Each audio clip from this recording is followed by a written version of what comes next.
Good afternoon, everyone.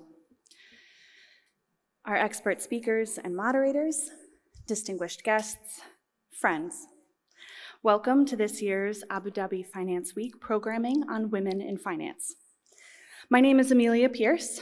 I'm the Deputy Director of Operations at the Atlantic Council's Rafiq Hariri Center for the Middle East, and I'm also the Deputy Director of the Women Innovators Fellowship, a 9-month program for female entrepreneurs from the MENA region.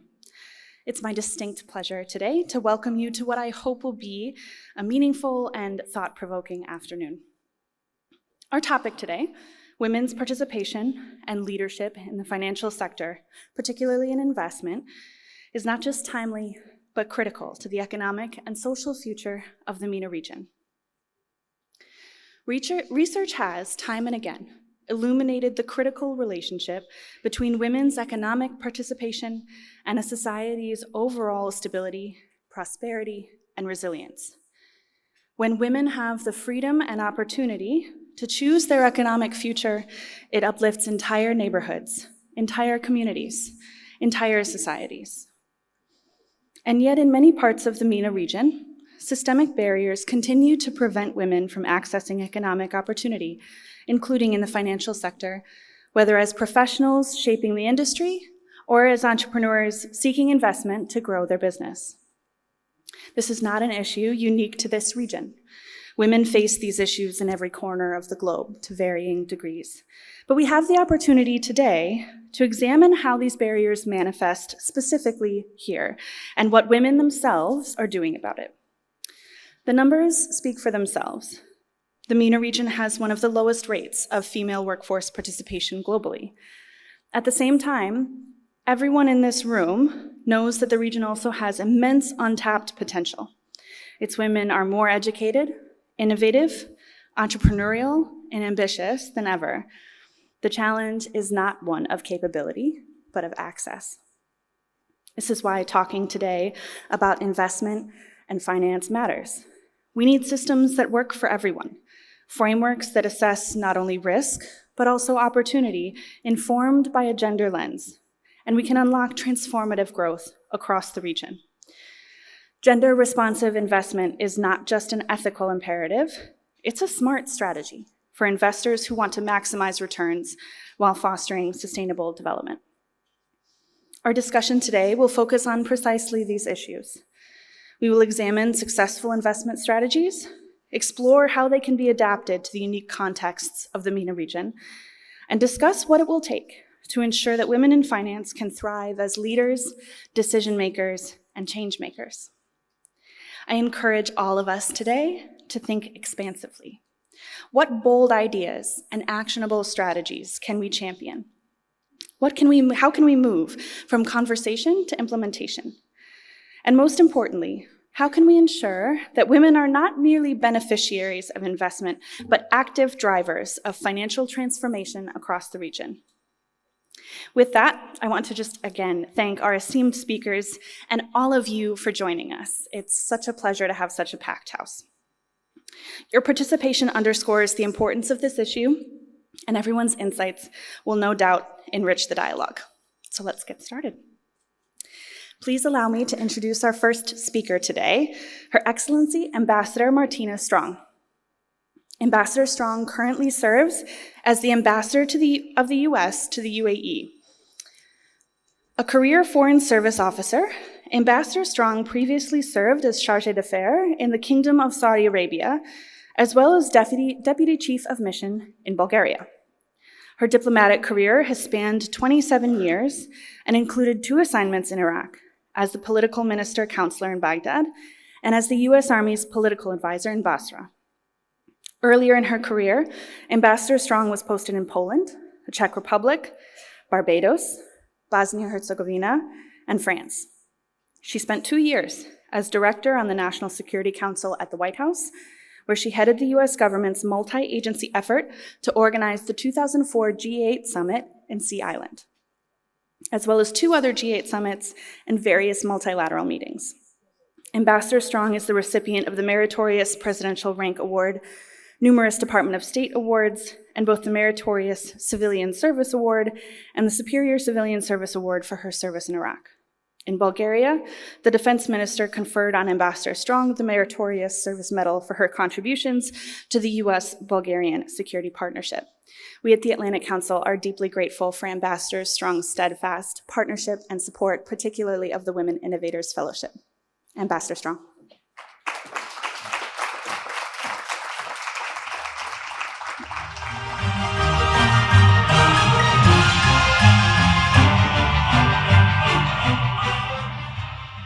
Thank you very much, Amelia. You are too kind.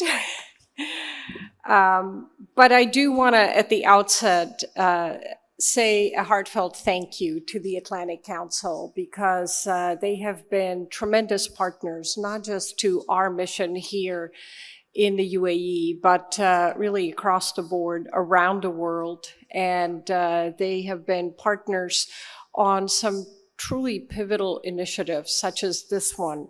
And I'll say a few words about that later. But Your Excellencies, ladies and gentlemen, we do have a number of gentlemen in the audience, which certainly is very critical when we're discussing this issue.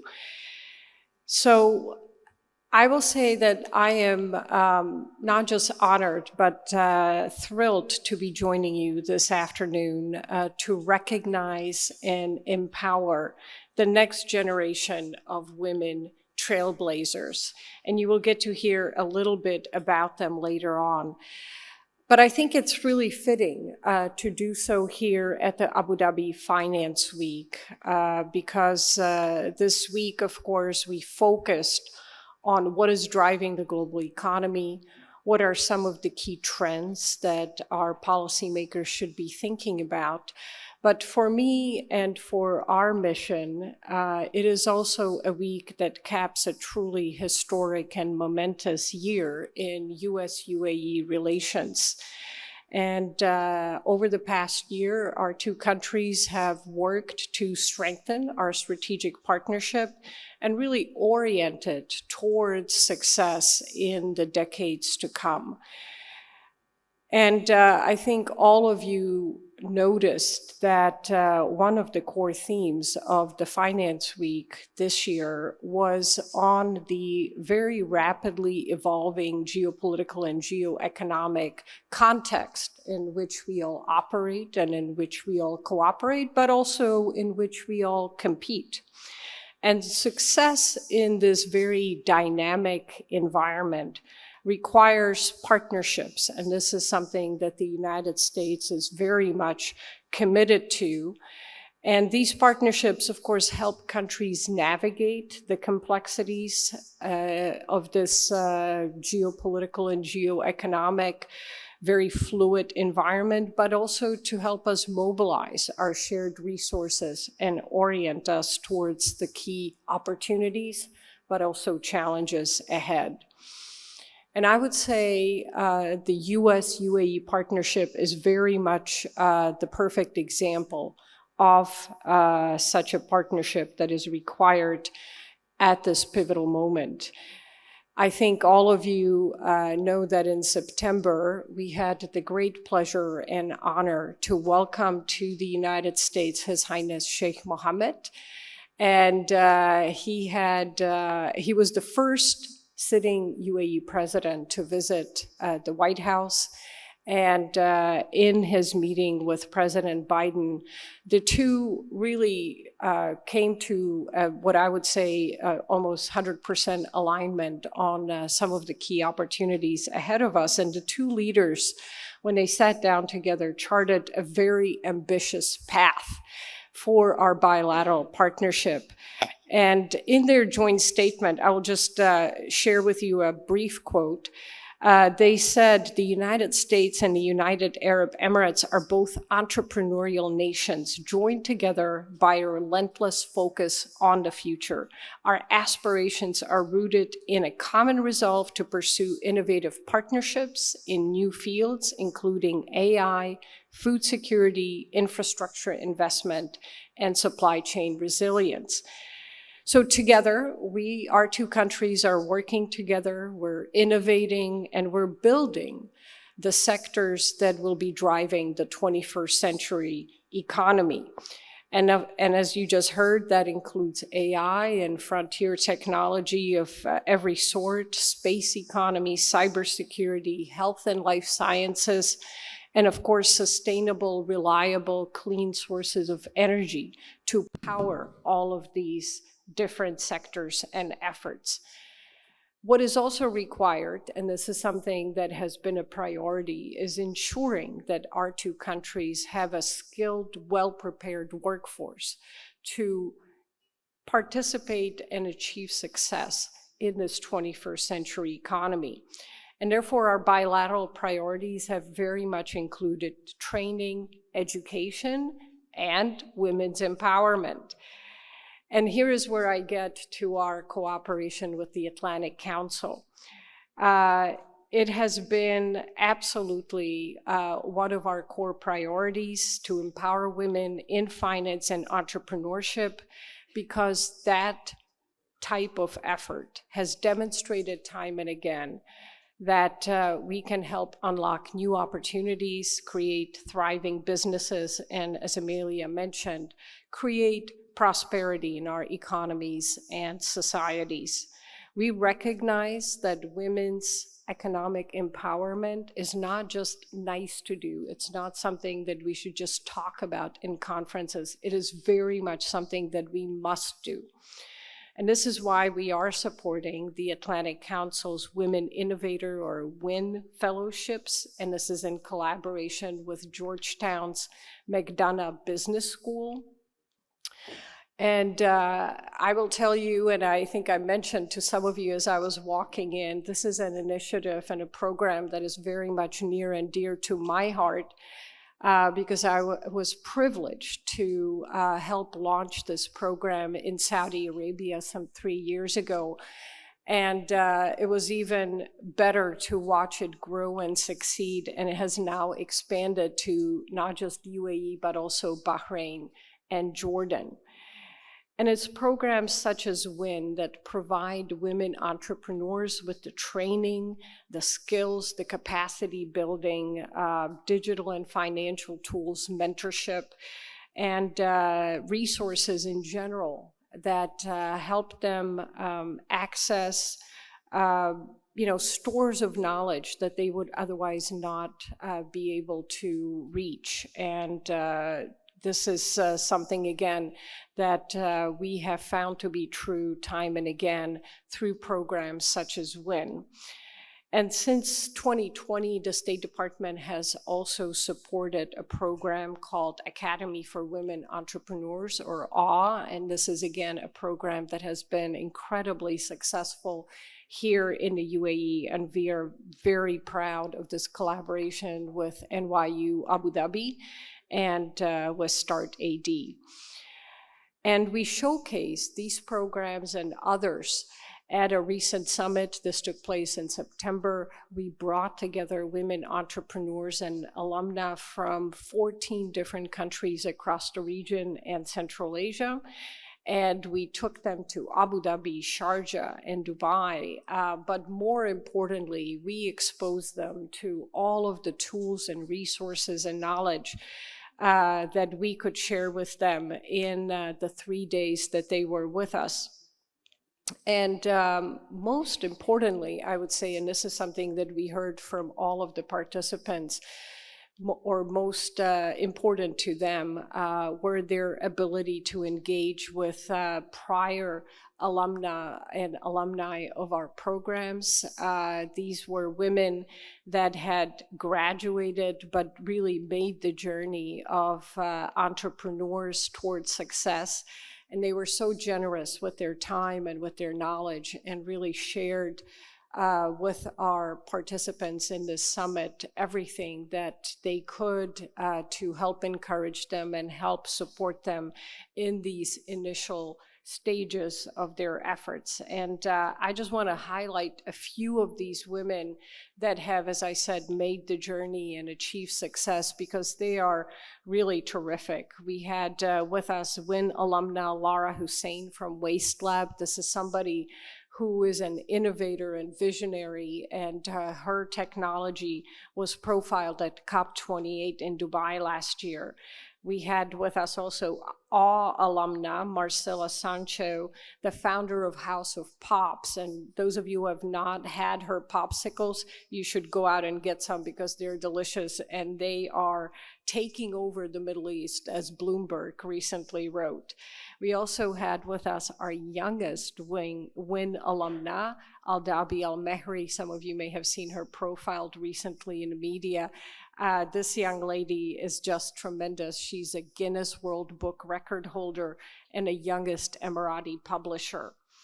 Another success story was from our INJAS training program. It was an all-female grade 12 student company called Limitless, and they are working with AI-based applications to help students with special needs. And finally, we had AW alumna Hadil Al-Khati, founder of Broth Lab. I think she's joining us today. Is she here? No? Okay, too bad, because she's a really tremendous advocate for women entrepreneurs and incredibly successful. Again, somebody who started small but now is expanding not just to other countries in the region, but also to the United States. So these are a few of the women trailblazers that we helped, as I said, in those initial stages. They're visionaries, and we were so proud to work with them. They are really just absolutely magnificent. And we're looking to do much more with all of you. We're looking always for great ideas so that we can expand the reach of our programs, create new programs. So please do stay in touch with us. Let us know how it's going. In February, for example, we will be sponsoring, during UAE's Innovation Month, we will be sponsoring the first ever US Pavilion and at the Sharjah Entrepreneurship Festival. We're really looking forward to that. Again, just to engage with more sort of budding tycoons and entrepreneurs and helping them along the way. So thank you very much for participating today, and thank you for all that you are doing to help women entrepreneurs, help women businesses, and help the US-UAE partnership, which is built, as always, not by diplomats like me, but by people like you who are working every single day to create the partnerships, relationships, and friendships that drive forward this really historic relationship. Thank you.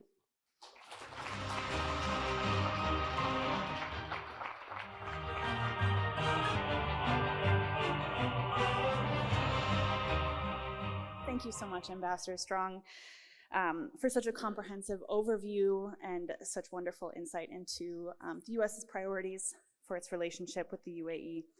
I know, speaking as someone who works at the Atlantic Council, it's always, we know that we have allies with Ambassador Strong and her entire team, regardless of what we're encountering. So it's been a wonderful thing to see. I'd like to now welcome our second keynote speaker to the stage. Dr. Alyazia Al-Kuwaiti serves as the Executive Director of the UAE Industries Unit within Mubadala's UAE investment platform. In her role, Dr. Alyazia oversees the growth of the UAE's largest industrial companies, including Mubadala Energy, Emirates Global Aluminum, Tabreed, Masdar Renewables Company, and many more. Dr. Alyazia's leadership extends to various boards of regional and international entities, including Abu Dhabi Fund, for Development, Khalifa Fund, and Abu Dhabi Women's Business Council, among many others. Most recently, in January 2021, she was nominated as a member of the Mubadala Investment and Business Planning Committee. You can see her full bio on our website as well. Please join us in welcoming Dr. Alyazia to the stage.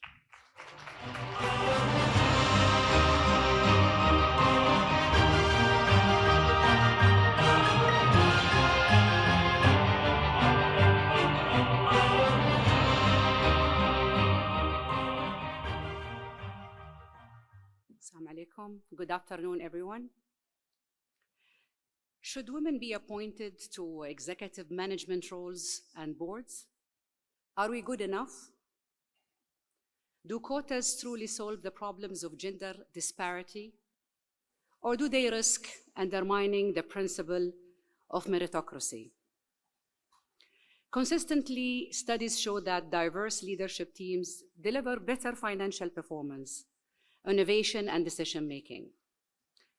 Yet while significant progress has been made in increasing women presence in leadership across various industries, the finance sector remains a notable exception. I still find it a bit masculine after so many years. According to Gender Equality Attitude Study issued by the United Nations Women, there's still a persistent social bias and belief that women don't do finance enough. Do you believe that? I'm delighted we're here today to challenge that outdated notion and to ask, what's holding us back?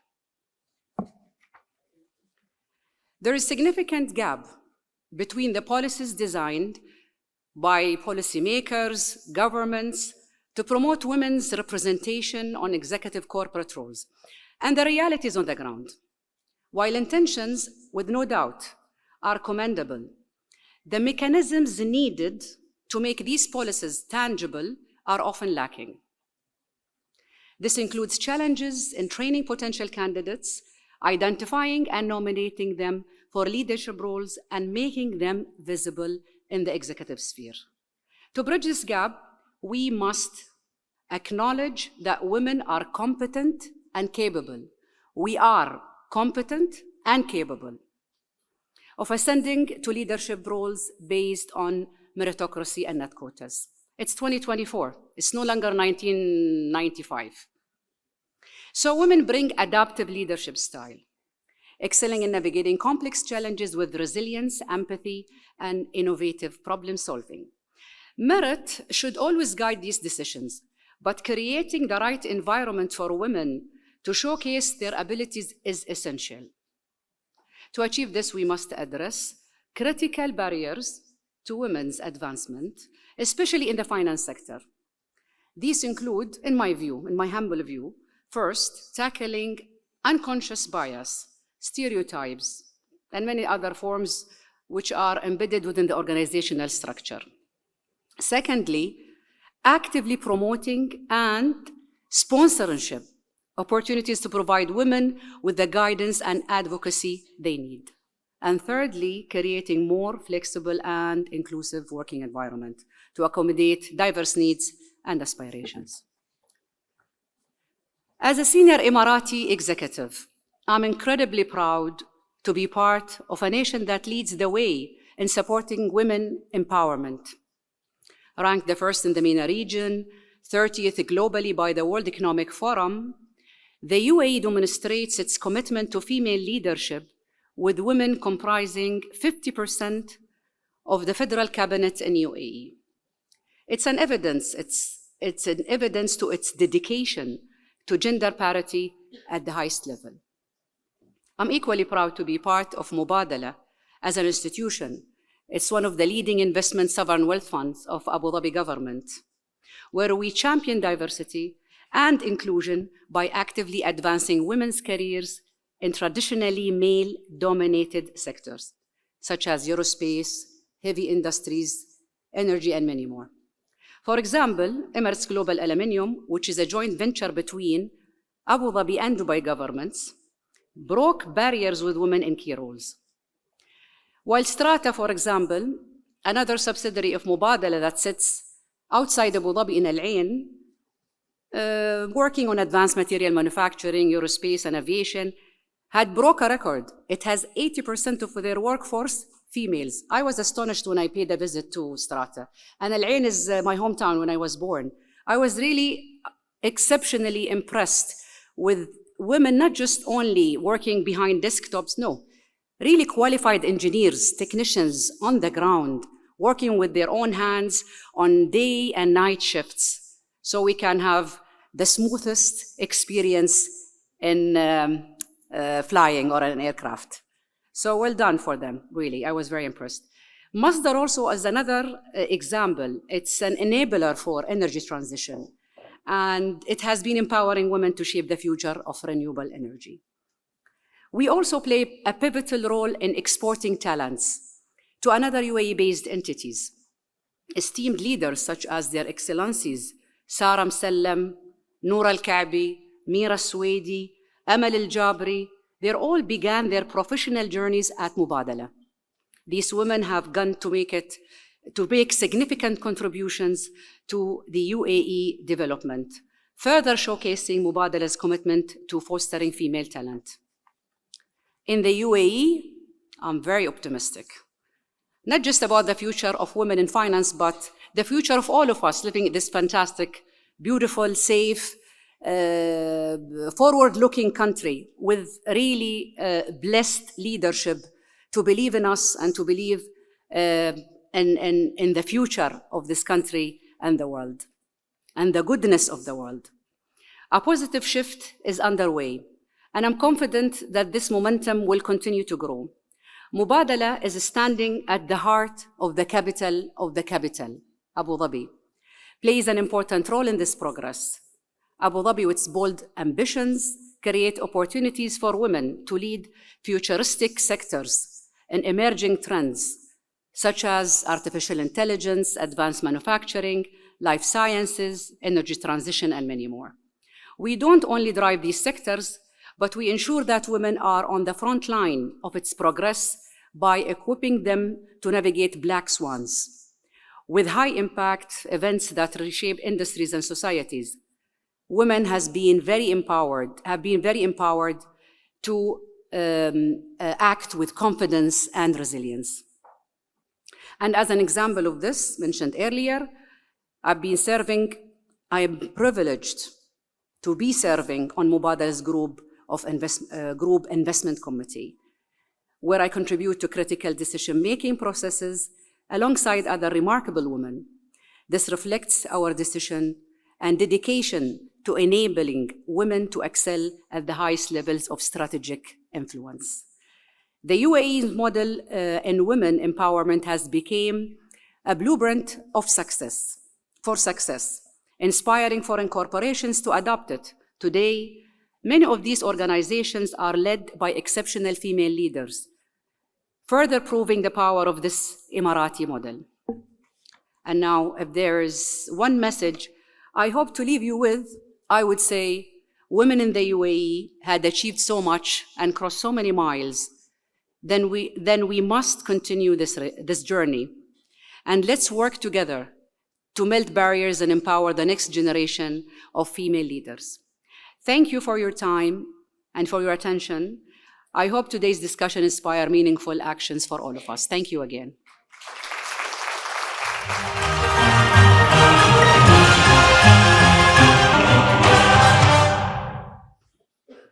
Thank you so much, Dr. Al-Yazia, for those inspiring words and for helping set the stage so clearly. We'll move on now to our first panel of the day, titled Women's Leadership in Global Finance, Driving Impact in Emerging Markets. We are thrilled to be joined today by our moderator, Mrs. Caroline Faraj. She's Vice President and Arabic Editor-in-Chief of CNN.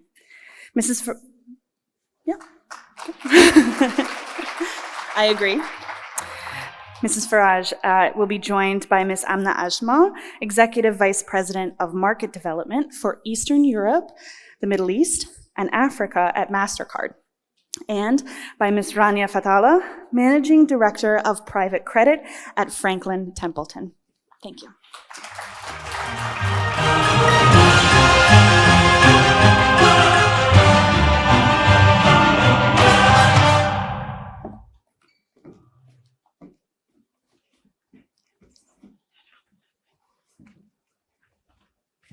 Good afternoon. I'm so thrilled today that we have amazing women here, not only sitting next to me, but I also see lots of amazing women doers who really were able to start from scratch, face the challenges, and at the same time, inspire others. So thank you very much for the organizers to have us here to witness this and to mingle and learn from the lessons that we're going to be hearing now. The discussion with both of you ladies is very inspiring. And I would like to ask the first question. Was it an easy mission for you to reach where you are now? Please. Thank you very much, Caroline, and thank you all. Thank you for, I'm pleased and privileged to be here. I have to say I've been blessed and fortunate. It was a very interesting ride for me, and it has been a very smooth, basically. I had to work hard for it, but I've been always blessed to work in institutions that provided support for women in finance. When I started in finance, there were not a lot of women doing investment banking, because this is where I started in investment banking. But it really depends on the people you're working with, the environment that you work with, and whether you're being given the opportunity. And then it's up to you to be able to deliver and to basically take the opportunity and use it to promote yourself and to grow.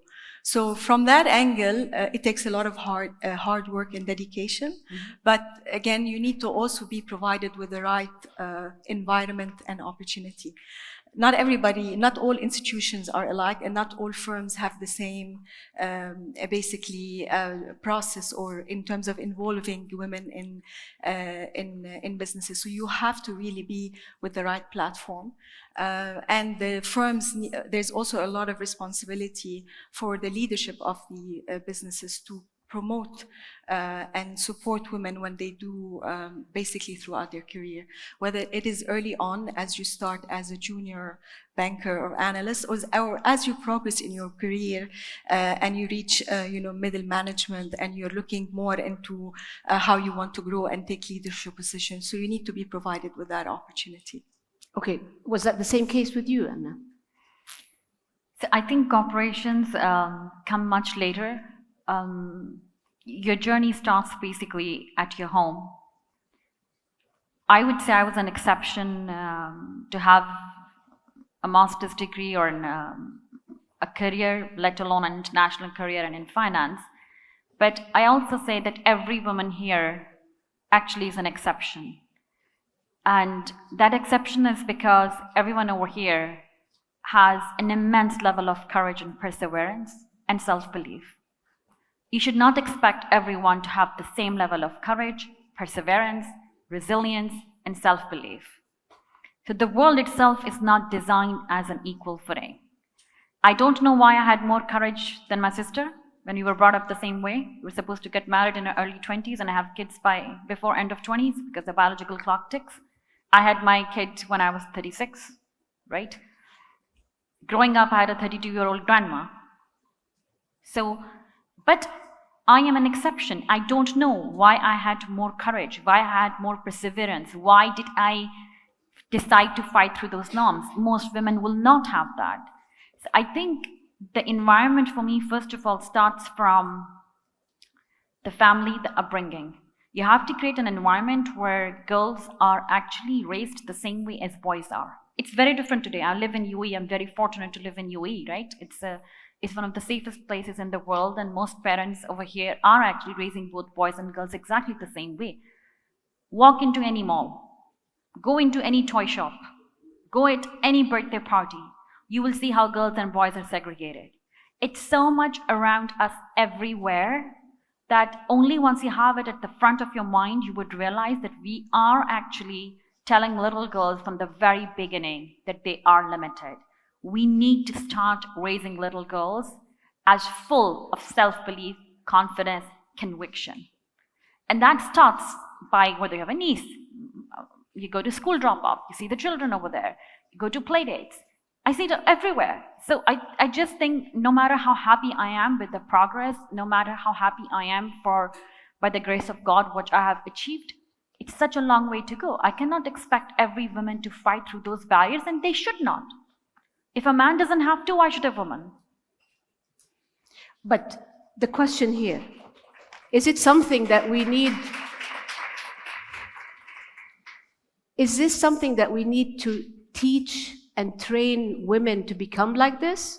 Or is it the responsibility of school? Is it the responsibility of the community or the family? Whose responsibility do you think? Rania? I think it's a combination. I agree with Amna that it starts at home. You need to be, as growing up, girls need to believe that they can do anything that they want, that there is no kind of set bias in terms of what they can or cannot do, that they are, basically able to do the maximum potential. And I think once we eliminate these biases, when you're, by raising the girls to be able to feel that they can do whatever they want to be an athlete, they can. They want to, work and become part of the national team. When it comes to soccer, why girls don't want to, because a lot of people have misconception about what you can, or journalists, or what you can, or even women in finance. When I started, a lot of, this was not a lot of women would choose finance, or even if you study in university finance, you probably will not end up in investment banking. So I think it starts definitely at, in your home environment, in your family environment, but then after that you have the other stakeholders that you need to, it's then education at universities, people at schools, and then at university, for people to be able to understand the potential of, what you can and cannot do, and that there are no biases when it comes to gender. You need to understand what is available for you, and then basically be able to go for it. Would you like to comment on that? So Rania said it very well.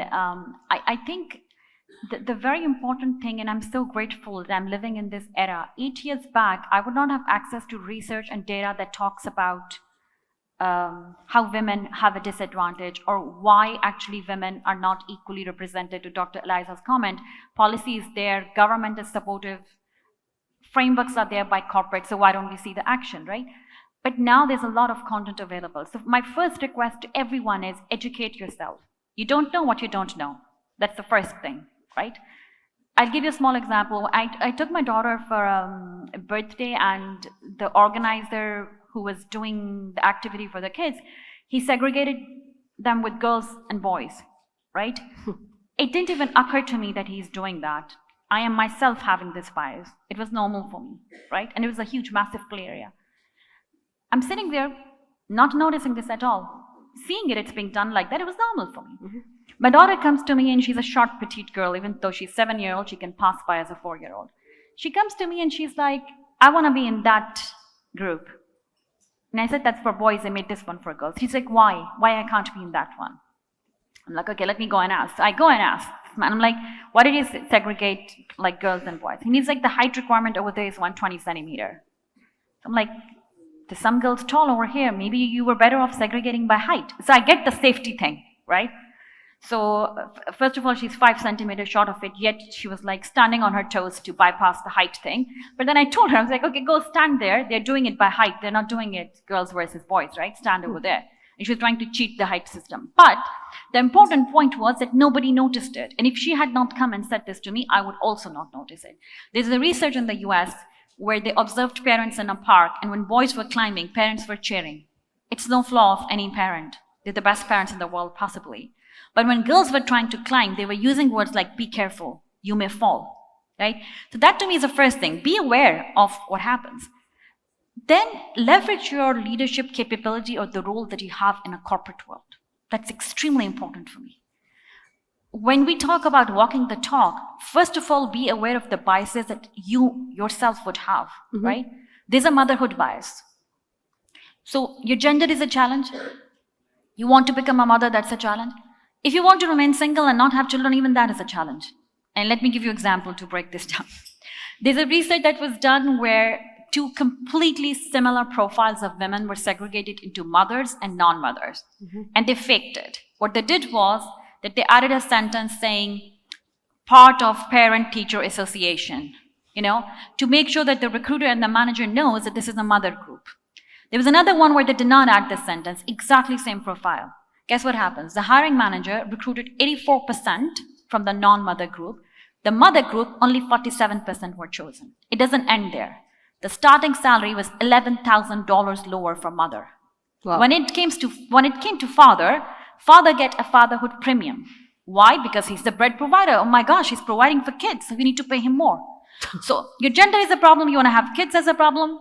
Let's say you don't want to have kids. Women who are either single or not married, they were expected to stay longer hours because guess what? If you don't have children, you don't have a life. So you should stay longer at work. What else would you do?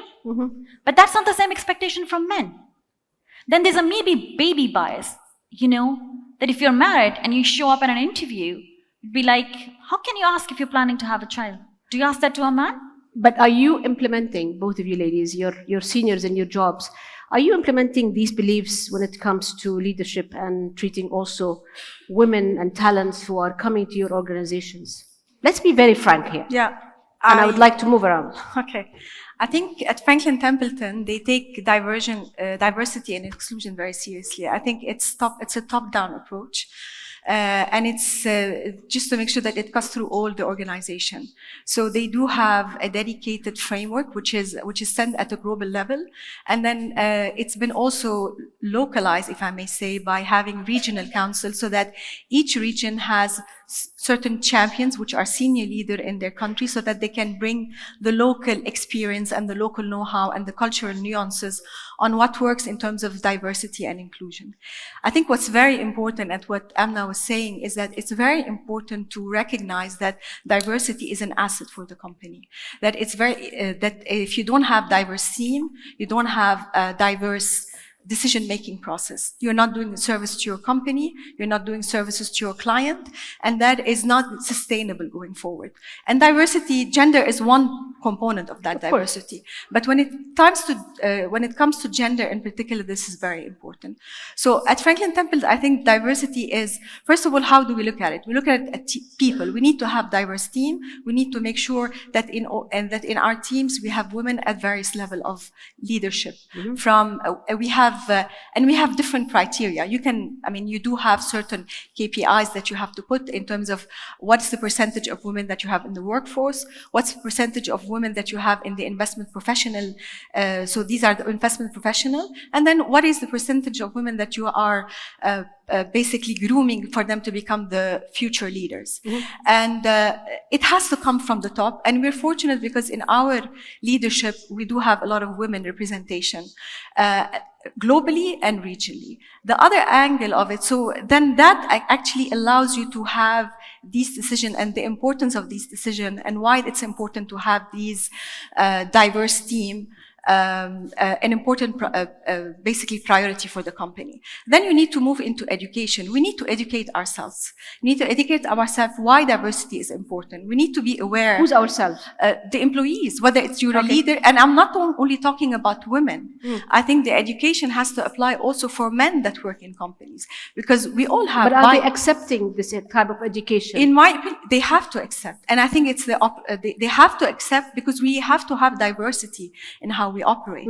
And I'm talking about the experience of the firm I work with, where when you see that you have teams that are sitting at the table, taking important decisions, they're at leadership decisions, they're not, and they are involved in the decision making, and you are heard.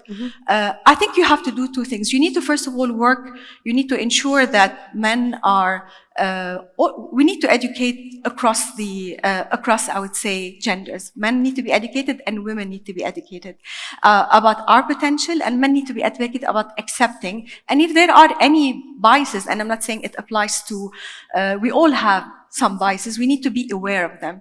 And so I think education also is very important, and we have this culture, and this is being implemented. And I think the second thing you need to put is practices. So, you have women in the workforce. You've mentioned, working women. You have mothers and typically, you're middle management. You're about to be, promoted. You start a family.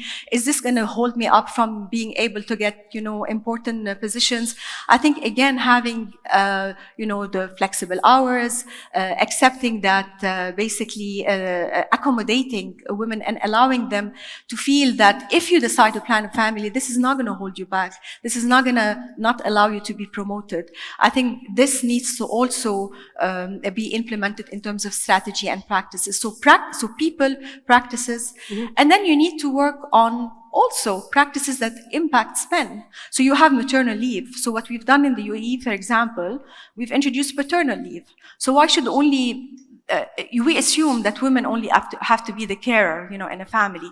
But if you start encouraging your men employees that, you just had a baby, you need to take paternal leave, because if your wife It's a shared responsibility. It's a shared responsibility. Yes. So you have to start from your own environment, your own instance. So if we do it at our level for our, male colleagues, and if this is now becomes a shared responsibility, you're also changing mindset. So changing mindset, it's important. And I think, lastly, I would say there are external, basically, practices that you have to do and commitment that you need to do in order to promote diversity and inclusion. And we were talking about that earlier. Yeah. We've introduced a few initiatives, and I'll just quickly maybe mention with one thing that Franklin Templeton introduced earlier this year in Saudi Arabia, which is Head Start, which is a partnership with Princess Noura University in Riyadh, in Saudi Arabia, and Princess Noura University is one of the largest women-only university in the world.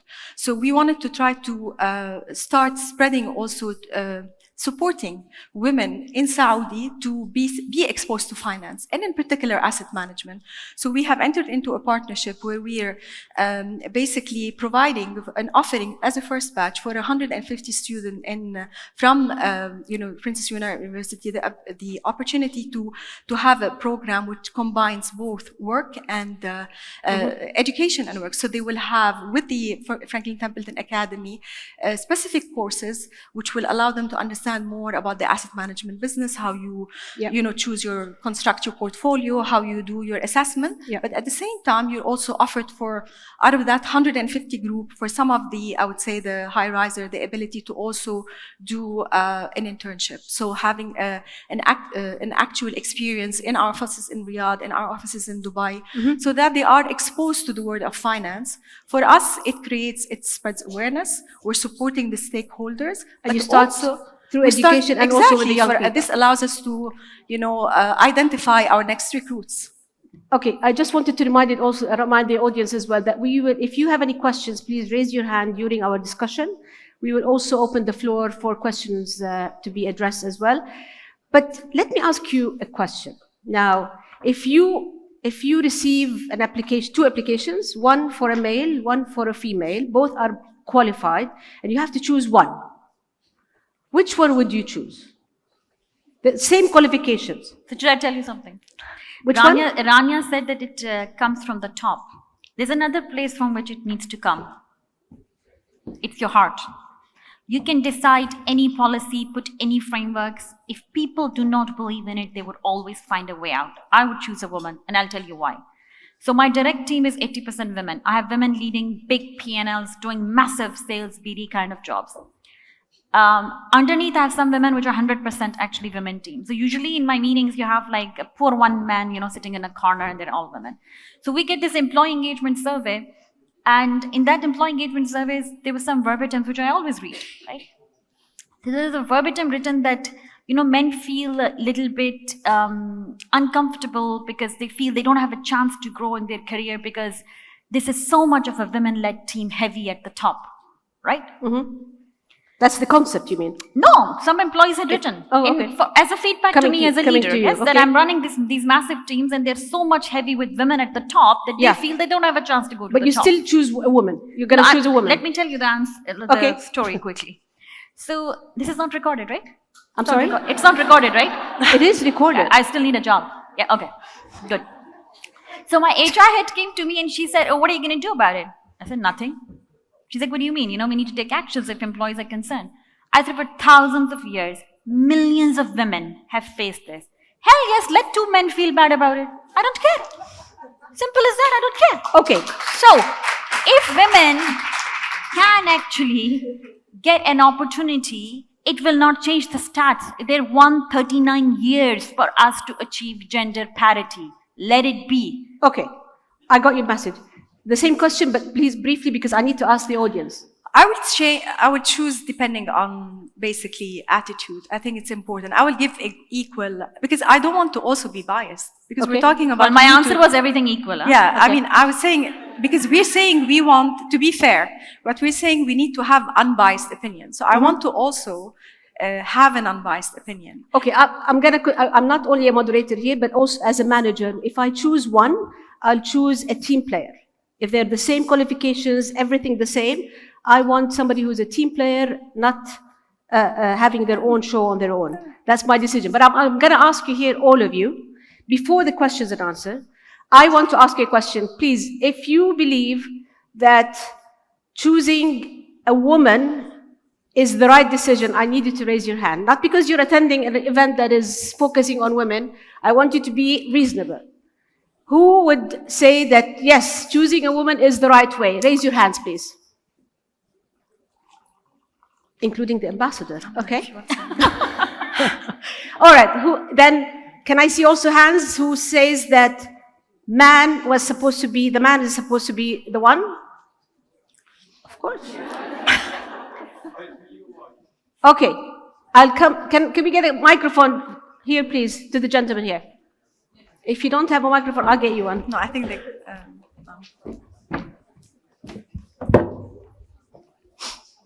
You were so lonely, you had to raise both hands. No, but it's so the majority of the people who didn't say it, so they are like what? They don't have any decisions, or what exactly you're doing? I'm sorry. Thank you very much. Okay, sir. Please go ahead. Me and my wife, her money is her money, and my money is her money. Well, okay. Maybe a lot of people would like to introduce you to their partners then. Thank you, sir. Thank you very much. Okay, anybody would like to comment on this before I go back to the questions? Okay, go ahead, please.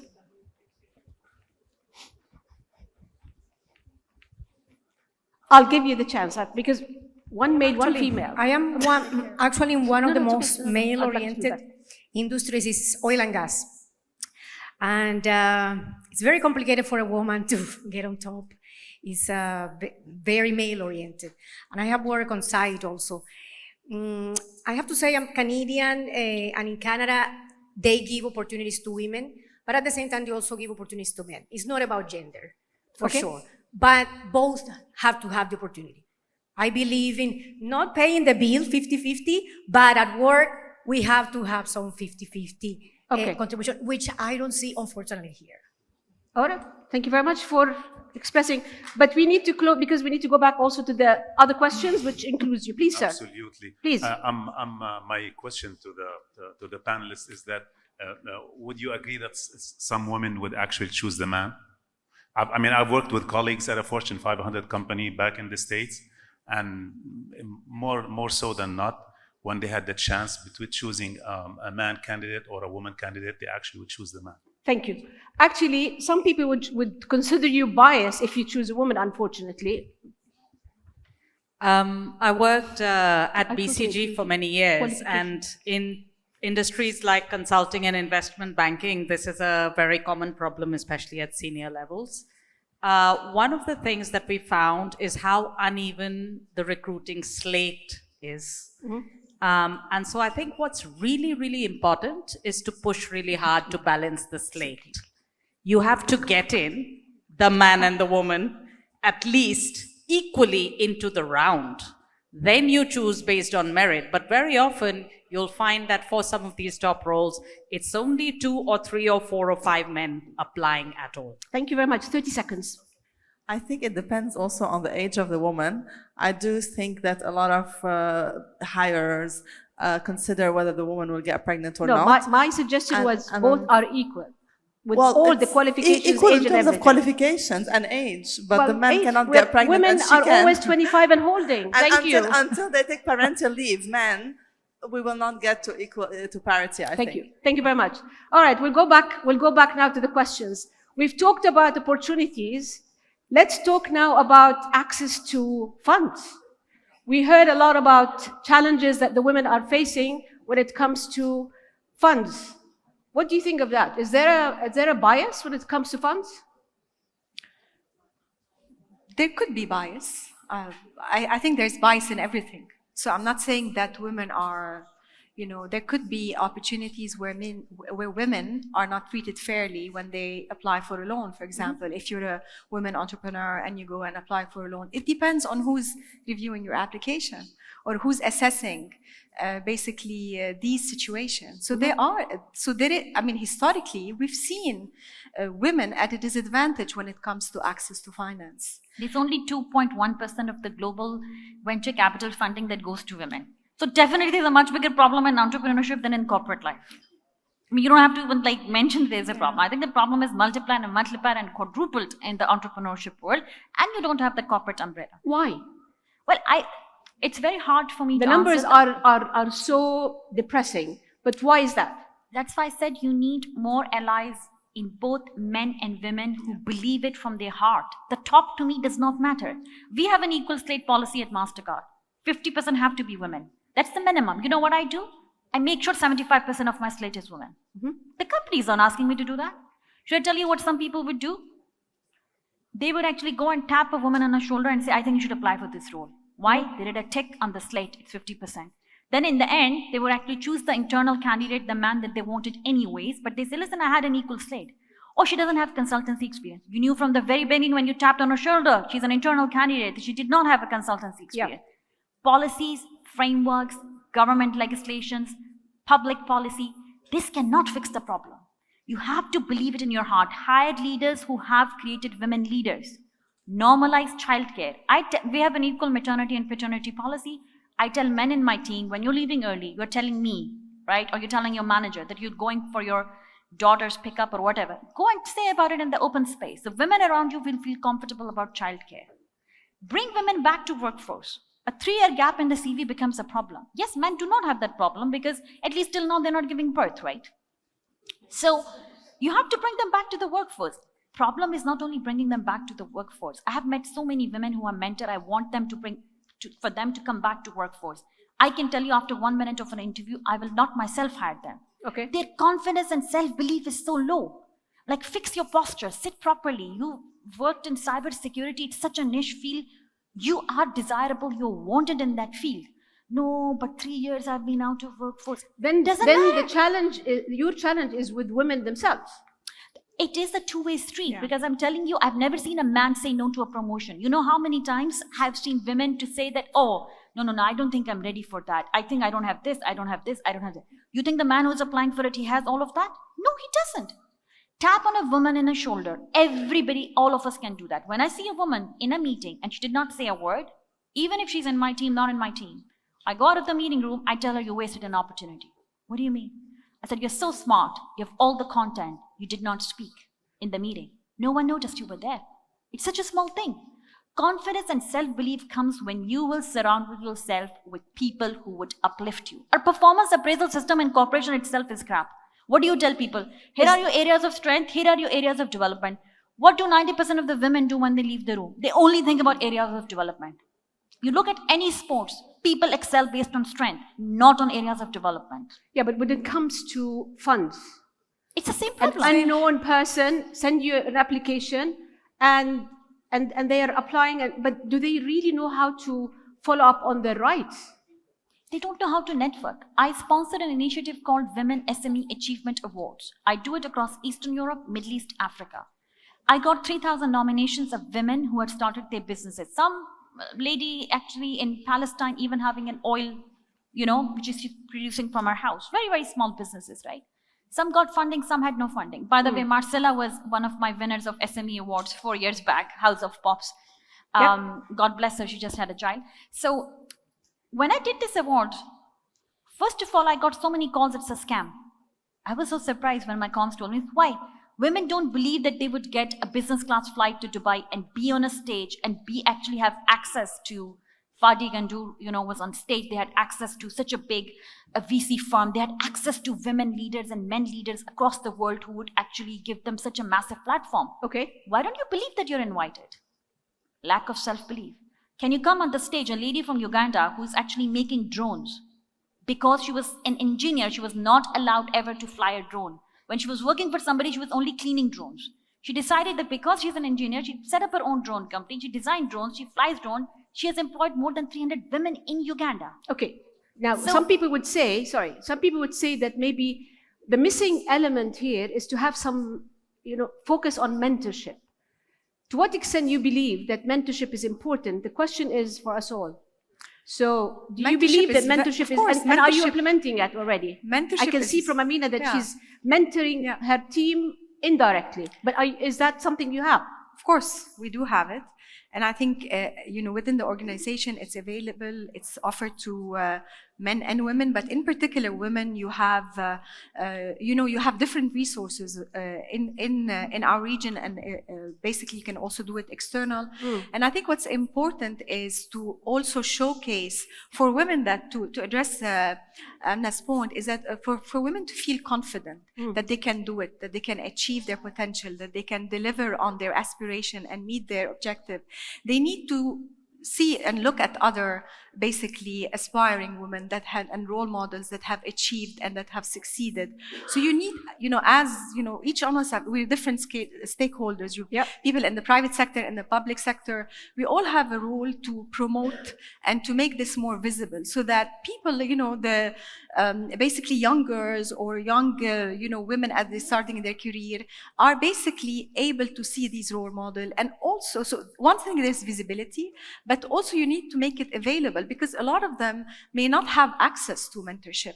So you need to have these programs where it allows women to be able to take an opinion on, is my file, is my application for a loan successful, complete, how to present, also how you go and you present or you pitch. I mean, you're going to see later on a number of, on the second panel, a lot of women that have started business. So they've had also their experiences as, women in tech, on how they've basically went and they pitched the investors, and then whether they have faced the bias.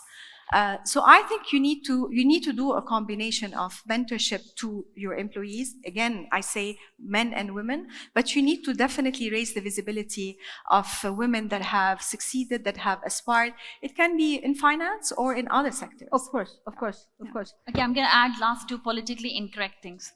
After that, I will say everything that makes sense. So, first, I was not alluding to mentorship. With all due respect, I agree with everything that Rania has said. Okay. Uplift women through actions. I'm not mentoring this woman who left the meeting and I told her you didn't say anything. Probably I won't even see her again to 3 months. It's a small action that matters. Okay. We had an Emirati day at MasterCard. They put me on stage because I'm the only senior most woman. Yes? Along with few other Emiratis who were external, right? There's one Emirati in my team. She's, I think, maybe 5 grades junior than me. Amazing, incredibly talented woman.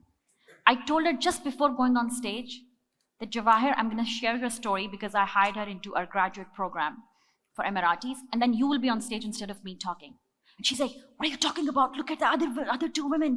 One is like, she's the first aeronautical engineer of UAE, Dr. Ain Swad. Look at the other woman. Like, I can't. I said, no, you'll do really well. Trust me. When I hear you speak so well. I came on the stage. In 2 minutes, I gave the story how Jawahir was hired. I gave her the stage. It's a small action. I'm not mentoring her. I gave her my seat on the stage. That day, she held the mic the first time. After that, I asked her, how did you feel? She's like, I hate you for the rest of my life for doing this to me. And I'm like... It's a tricky action from your end as well. It is. I had faith in her more than the faith that she had in her. Yeah. And guess what? Yeah, she but said, it takes two to tango, right, Amna? It was my judgment call. Yeah. I'm telling you, small actions where you can uplift women matter much more than... Sorry, mentorship is like, to me, a very, very kind of overused word. And I'll give you another small example. No, okay. Can I stop you because we are running out of time? Sorry. I would like to ask you, please, are you really do you believe in mentorship? And anybody really got the mentorship and they can tell the difference, but we have literally 5 minutes. So you're not going to take the 5 minutes for one person, okay? So it's briefly, please. Oh, wow. A lot of hands. I 100% believe in it, but it depends as well on the individual. Because I'm a person who built my career because I was supported by men, but the man that believed the most in me, ironically, had 4 daughters. So it does make a difference because he saw something in me. And he's given me so many opportunities in rooms that I was not in, that had he not supported me, I would have not got there. But again, there are other women who did not get that. So I think always when you're promoting someone, you have to have an insight into their internal world. And this is why I decided to work as an executive coach, because I've realized women, without even realizing what they're doing, they're minimizing themselves and the way they sit, the way they command the room, the way they project their voice. So can we uphold men for it? Yes, but women equally. Thank you very much. Somebody else? Very brief, and yes, as long as I believe mentorship is very important, but I also think that women are over-mentored and underfunded. So I think we need to give more funding to women. Even let us make mistakes, that's fine. But mentorship is great, but give women more money. You need sponsors. You need people who will talk about you and your promotion when you're not in the room. Yeah. Please, go ahead. Yes, sorry. Hello, hi. My name is Rasha. I'm a scientist, so my background in STEM. I'm immunologist. And talking about mentorship, obviously in science, it's about your expertise, your skills. Gender doesn't exist. And we did a study in Southeast Asia in support with KPMG on the gender imbalance. And we saw that until the PhD, the end of PhD, is 55% are women and the other are men. However, after when you go to the workspace, after PhD, we have increase of men more than 70% and then 30%, not only because they get married or have kids, it's because when we talk about mentorship, when we talk about the support, women don't support women. That's very clear. Secondly, obviously access to funding. When you go to scholarships to start research, they go to the stars who are really publishing, and unfortunately, majority are men. It's not the men's fault. It's like this.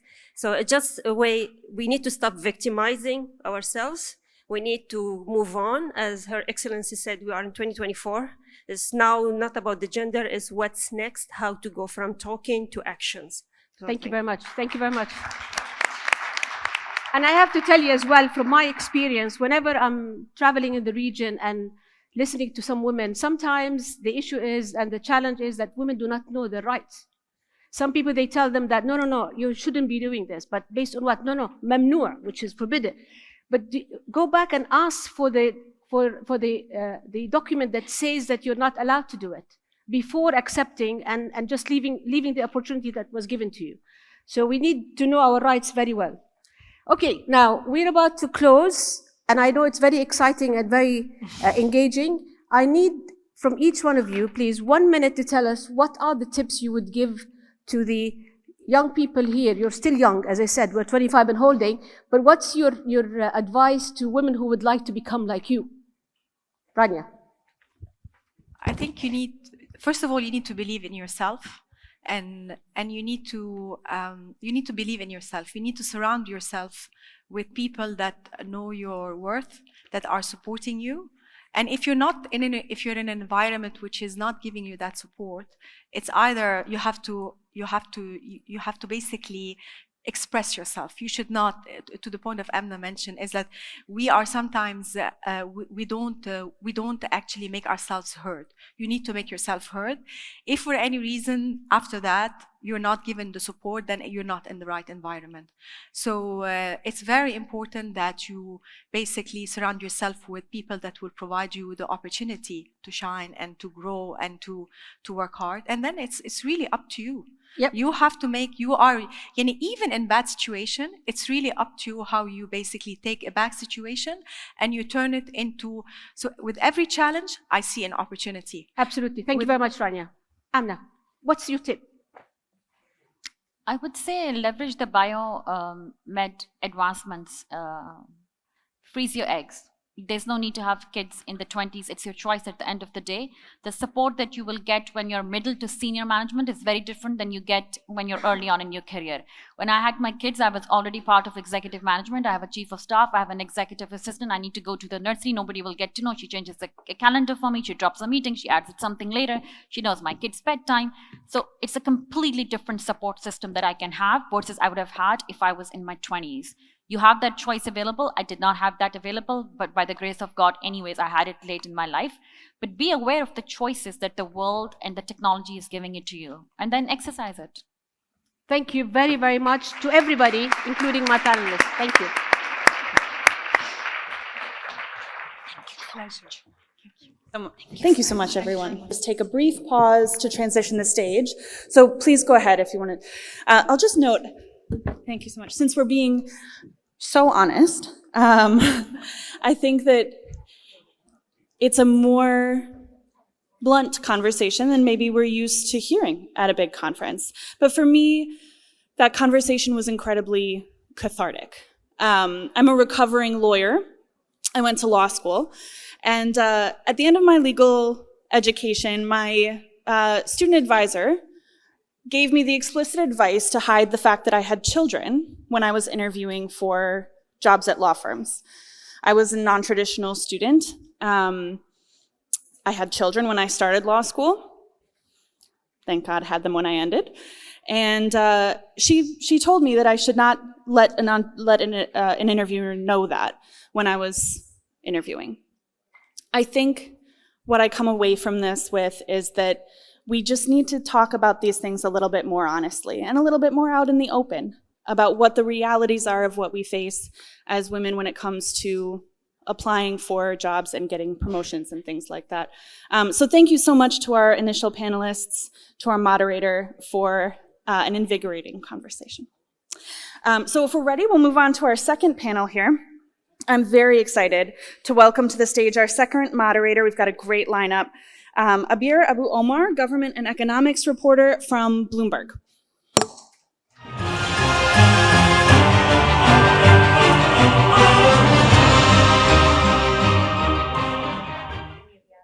And I am very excited to have all of you here today joining us. I'm also excited to host my panel for the day with really inspiring women leaders from the Middle East, starting with May Nasrallah with PJT Partners, Courtney Powell with 500 Global, and Madiha Sattar with BNY Growth Ventures. Please join me in welcoming my panel.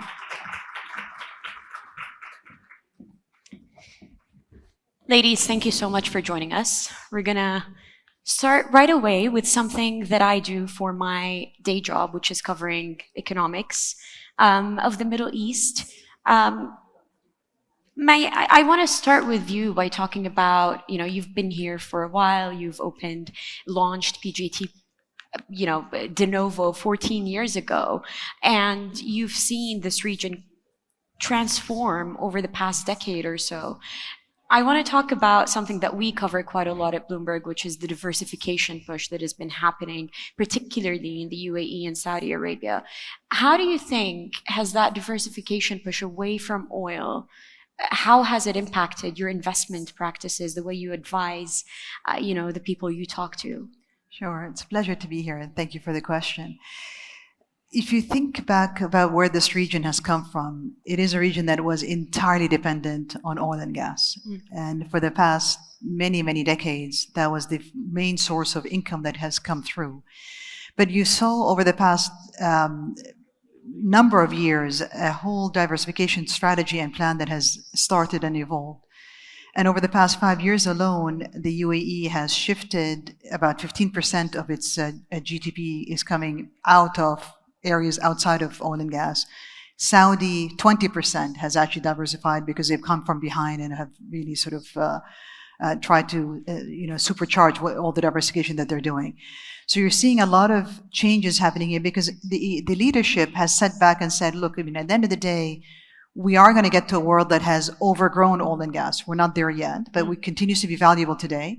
So we're going to use that productivity, that cash, that generation of wealth that is coming out of that for us to completely diversify as much as we can away from it. Number one, to give our youth a plan for them to be employed, gainfully employed, and for them to be able to produce from that. Two, for our economies themselves to sustain themselves beyond just the source of wealth that comes from the oil and gas. And three, to just really have an ecosystem around that can attract people from outside to come in and actually be productive in this environment.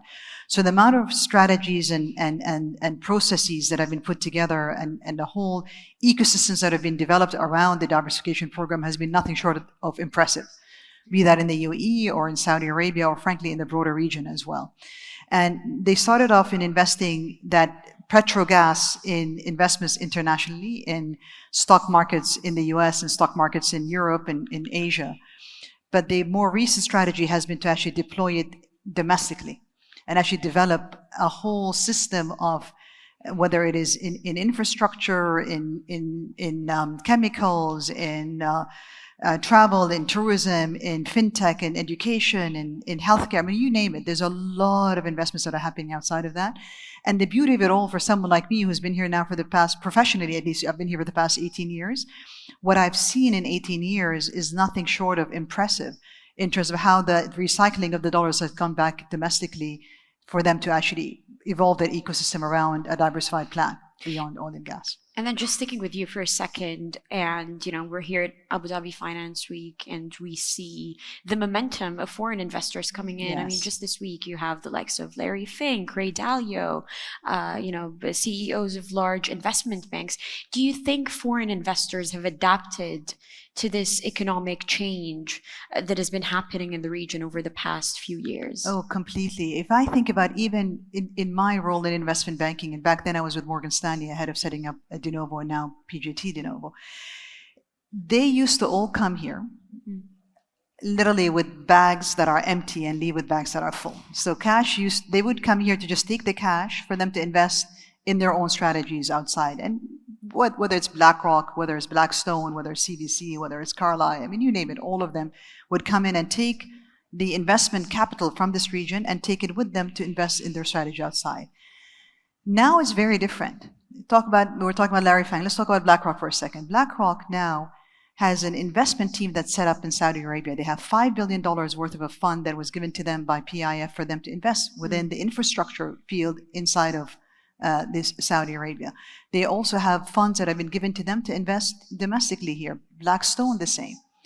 Schwartzman now comes here and takes money to invest back domestically. People are taking those investment petrodollars, but with the ask, the sovereign wealth funds to me are the heroes in this whole story, because the sovereign wealth funds, who are the biggest source of funding, are now saying, we want that cash, we want that investment to come back and invest domestically, not just internationally. So we'll give you the funds, but you put the team here and you invest over here. And that cycle has started, and we're seeing it. We're seeing it quite aggressively in multiple things, which is really quite nice to see. Courtney, moving on to you with a two-parter, going into the diversification push, you were just telling me that you live in Saudi Arabia, which is the country that is headlining most of the, economics of the region right now. Would you agree with May's take on, whether investors have adapted to this diversification push? Absolutely, and maybe to give a little bit of context and nuance to my response, our firm, 500 Global, invests in over 90 countries, but we predominantly deploy our capital within the United States. But more recently, as early as 2018, we actually opened our first office in Riyadh with the sense that the region itself was going to become more and more dominant politically, economically, and really all things considered. I think we heard back then from the sovereigns across the GCC that they intended to diversify to a non-oil-based economy, and every year since, we've only seen more and more capital and more focus on not only deployment, as you said, to broad-based managers to come back here, but also capacity and talent building locally and investment locally that is really critical for the continuation of these relationships. So I completely agree. The fly-in, fly-out mentality, those days are definitely over. And today, as a manager, you need to be able to show what the strategic value and the performance is that you're going to be generating on account of these relationships. And I actually believe that we're still in the early innings of what this is going to mean, not just for the region, but the whole reset for the capital landscape. If you are an asset manager, really needing to have a distinct, solid, kind of future-proof strategy for this region. And that's from an external perspective of investors coming in, but we were also chatting about the internal perspective. You are based in Saudi, you do a lot of business within the kingdom. How has the internal view over investment changed in your experience within Riyadh or the wider Saudi Arabia? I think maybe speaking specifically to the asset class that we're involved in, which is venture capital, I think, 2016, 2017, 2018, there was kind of a growing belief that perhaps venture could be a contributor to GDP and economic development. I think what you're starting to see within the kingdom and within the Emirates as well is some proof, right? Some proof points that have now happened. You have a much broader kind of investable portfolio of startups, of technology-driven companies that are again affecting these really key sectors that the sovereigns are really focused on right now. So if anything, I think you're going to see, as I said earlier, more excitement, more energy, probably more expectation and measurement related to whatever, is being funded locally as well. Right. And I think as well, what we're starting to see a little bit of in the Emirates especially is more consolidation of the strategies that are actually, being developed, right? And I think that's going to produce even stronger outcomes than what we've seen so far. So continued excitement, continued investment, but also, continued increasing purpose and really measurement of what is actually working and what's going to continue to be funded. Right. Madiha, moving on to you, and you've held multiple leadership roles, not just at BNY, but at different global companies. So based on your experience and how, you've been based in the region, you have seen the region transform over the past decade again. How, in your experience, are you viewing, the wider umbrella of the diversification away from oil? How has it impacted your business and investor practices in your realm? Yeah. And we're really talking about two vectors of diversification here, right? One is sort of sector diversification, and then the diversification in terms of more foreign investors and assets coming into the region. So on the former, on technology, which is my space, and fintech in specific, I actually think domestic investors started embracing this diversification before it even became sort of area of focus for leadership and government, right? And I think investors in this region have been very courageous and very patient, sort of backing startups and backing entrepreneurs for the last 20, 30 years. And now we're starting to see some momentum around exit activity, et cetera. So hopefully those efforts will pay off. But actually they spotted the potential in this region quite a while ago. And then when it comes to foreign investors, yes, of course, we've all seen the news, but to give you a concrete example, at BNY, which is a global capital markets infrastructure platform, I help lead a business called Growth Ventures, where we build and invest in new technologies. Last year, we set up a wealth tech company out of ADGM in Abu Dhabi called Alfea with our partners ADQ and Lunate. This company was given $300 million of funding from day one. We contributed team, IP, capabilities. Our partners have contributed capital. We've contributed some capital, and we have almost 100 people now in Abu Dhabi building that tech and product here. We didn't want to just export the wealth tech that BNY had built in the US, but we really wanted to build it from and for the region to meet local needs. And I actually think from here, we could well export the product that's being built here to the rest of the world, because actually it's more advanced than some of the other wealth tech platforms we've built in the past, right?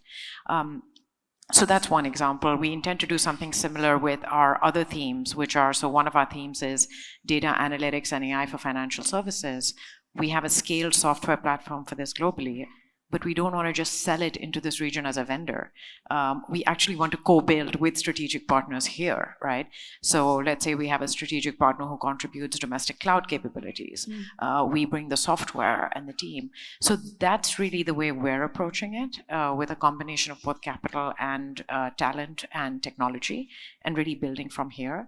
And we think this is quite aligned with both our strategic objectives, but also national objectives in the kingdom and the UAE. So at least speaking for BNY, but we're also seeing this from other investors, I think the entire sort of mindset is shifting to away from extraction and to actually co-creating, co-building, and then potentially exporting from here to the world.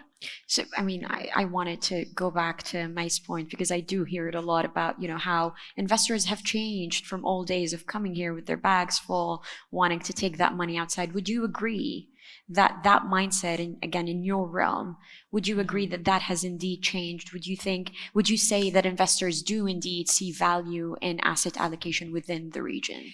I would say it's a multi-pronged approach. So I don't think, one approach is canceling out the other. I think there's two or three things that are happening, right? One is there is an expectation of investment here, and I think that's happening. At the same time, asset managers will continue to raise funds from this region and deploy those funds internationally, and that will continue and should continue, right? And it's also in the interests of the kingdom and of the Emirates to be deploying their funds internationally as well for the diversification of their own sort of sovereign assets. And a third prong and something we are pursuing, for example, is speaking to sovereign and other investors here, but actually co-investing alongside us. So as we look at our thematic areas, digital assets, wealth tech, data analytics and AI for financial services, alternative assets distribution to retail investors, these are some of the sort of tech themes we're focused on. Sure. We have certain acquisition or investment targets in mind globally, whether it's in Europe, the US, et cetera. And we're sort of bringing those opportunities to investors here that have mandates to invest abroad. So for us, it's a three-pronged strategy: investing in and building here, raising funds from here for co-investments overseas. And then for others that are, but we're a platform business, so that's a bit different. We're an infrastructure provider. Others that are asset managers will, of course, continue to raise funds here for deployment overseas. And that works as well. I think it's a combination of these three approaches that can be very powerful and meet multiple needs. Sure. Now, I've been to a lot of conferences this year, and I know you guys have as well. And it did feel that this year, in every single conference, whether in Dubai or Abu Dhabi or anywhere in the world, the main topic was two letters: AI. And I don't understand it. I have designated myself as AI reporter, but I don't think anyone fully understands how AI is going to impact the world. There's usually this blanket term: AI is going to change everything. And the question is always, okay, but how? So, Mai, when it comes to the investment landscape, particularly, how do you see artificial intelligence changing the way we do things when it comes to investment? Well, I'll tell you, the interesting thing is that in the last conference I was in, there's now a new word, which is AGI. I mean, you thought it was a two-letter word. We're having a hard time now. There's an artificial generative intelligence. So it's evolving. And I think the one thing for certain is that we all need to understand it a lot better. And we all need to live with it, and we all need to use it. And I think if we ignore these three things, we are going to get left behind. And what is interesting is our children are far, far better and far more versed in using all of these tools than perhaps we are. And I think our generation has seen the biggest single evolution in the world that we've become, where these things are now there for us to use, and we can't be scared of them. We need to use them as tools.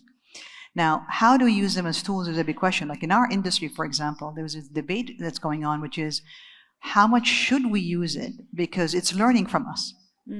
So when you feed it information, it learns more, but you're feeding it information that's proprietary or information that's confidential, or we sign NDAs with our clients and then we kind of upload things in it. Well, have we now violated the agreements that we've signed, et cetera? So we're trying to figure it out. We don't have the answers yet. But for sure, it is a tool that we all need to figure out how to best use it for us to become more productive, not to kind of shy away from it, but use it for our enhancing and increasing our productivity. Now, what does that mean for the next generation is one thing that we were having a debate with our team earlier on, with our juniors in our team, which is, on one hand, the AI is coming in, it's going to help take away the mundane tasks that our teams work on. But I have to say, the mundane tasks that I've done growing up in the industry is what allows me to do what I do today, which is I can be more conversant, more versatile, we're able to discuss anything and even understand when I see a document, a balance sheet, an income statement, et cetera, what it really means and what's in it, et cetera. So what are we doing? Are we changing the pathway of the next future people like us by not having the ability to go through the kind of minutiae that we go through? I don't know. I mean, a lot of these things we don't have answers to. But it certainly is a tool that we need to figure out how to best use. And when we use that tool in our toolkit, maybe we can achieve a lot more than we have achieved. Maybe we can leapfrog a lot better than we have. But it is certainly a big, big word that's being used. And I'll say one last point, which is you also look around to see what the UAE and Saudi have announced. The UAE announced this massive $100 billion big AI-centric focused organization where they've teamed up with the likes of BlackRock and others that kind of are all sort of looking at evolving across that. And they're incredibly focused and very keen to make sure that they're part of that new evolution or revolution. Saudi then, just a few weeks ago, also announced a big $100 billion, some similar numbers, $100 billion massive kind of combination of all of their AI. And with them, there's Google that has come in and also helped power some of that. So we're looking to say, I mean, it basically says that this region is saying, we're embracing it. We want to be part of this whole new narrative, and we want to be part of making sure that we are relevant to it, and that we're open to it, and we're welcoming off of it, because we're going to need to use it, and we will use it, because that also happens to coincide with our diversification program. So again, we're living it today, and we're going to see the result of that, I think, in the coming, whatever, it's not even decades, in the coming years. Sure. It's happening a lot faster. So we'll see where that whole evolution gets us to, but it certainly is an important one. And the ambassador was earlier mentioning Sheikh Mohammed's visit to Washington a couple of months ago. Yeah. And, on the back of that, and I think if there's any embassy staff here, they have been sufficiently annoyed by myself and my team, wanting to know what was the purpose of that visit ahead of time. And I think, after that visit, the focus on tech, the focus on AI really shows you how much the UAE and then subsequently Saudi Arabia is placing on these new technologies. So, Courtney, again, has a view of the region. You live in Saudi Arabia. Are you at all implementing AI practices or development in your business? And what are you thinking when it comes to AI? Yeah, I mean, maybe going back to your original question around kind of the impact, I heard a brilliant quote from Jeff Bezos, who was saying that AI isn't an invention, it was a discovery, right, akin to fire.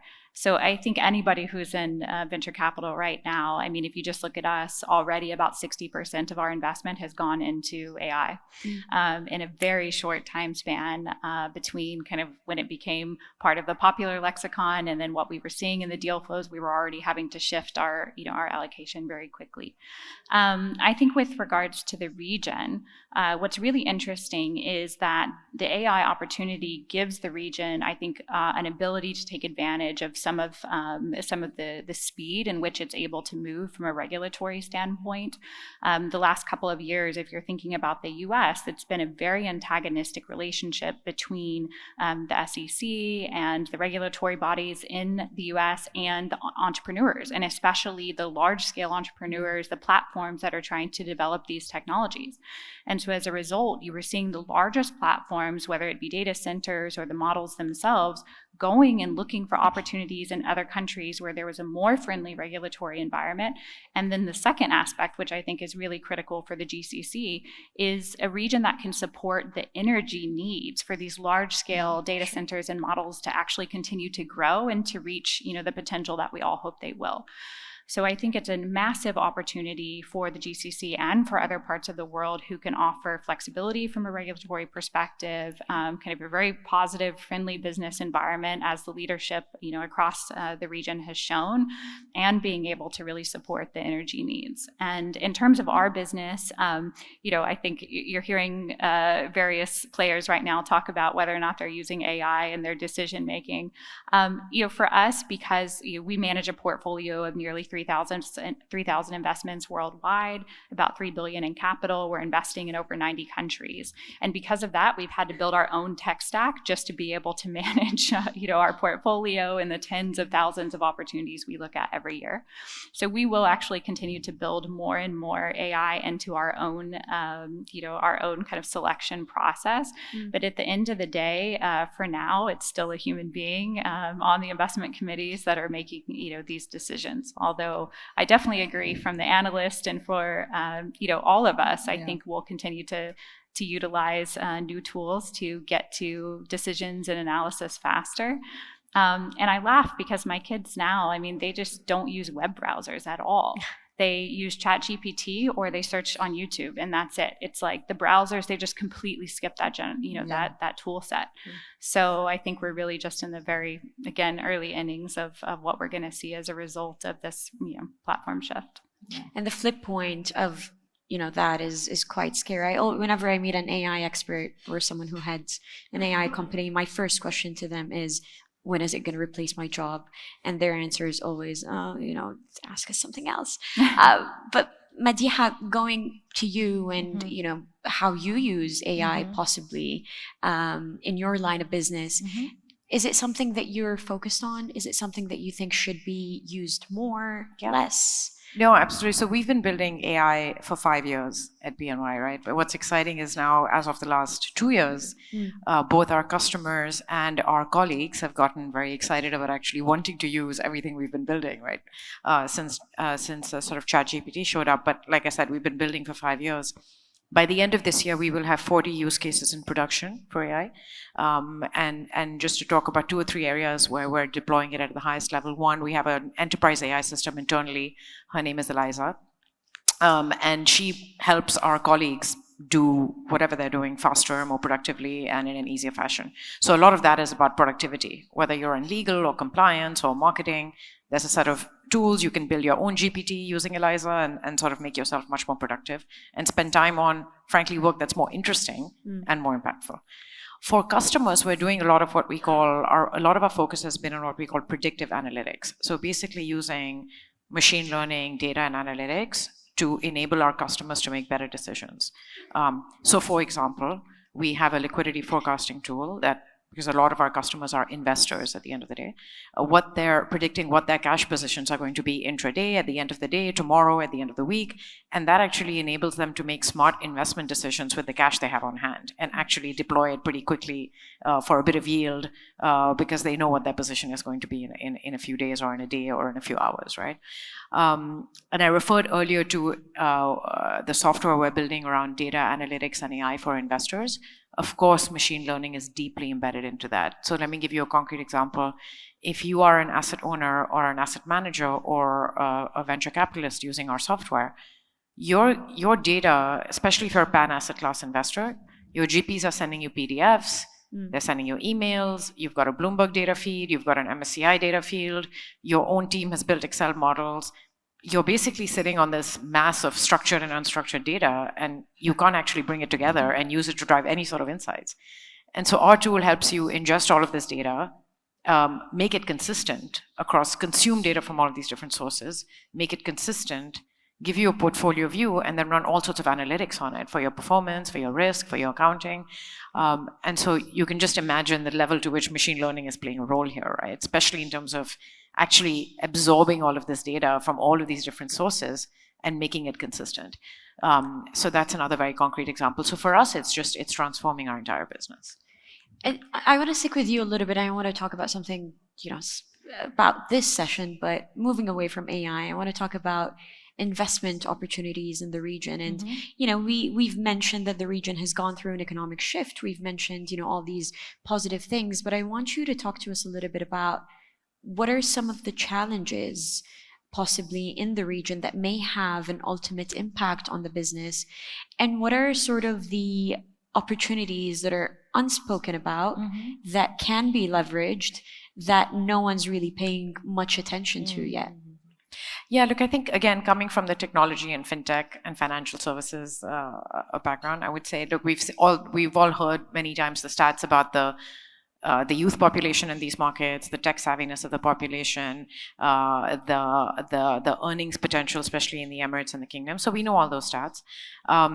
But I think what's very interesting is, one, I think the governments and the regulators in these markets have picked certain sectors that they are championing, and now it's over time, over the last few years, it's become fairly clear what those verticals are, which creates a lot of tailwinds in those sectors, right? So whether it's digital assets, in the KSA, for example, gaming is one, AI in both markets, fintech in both markets.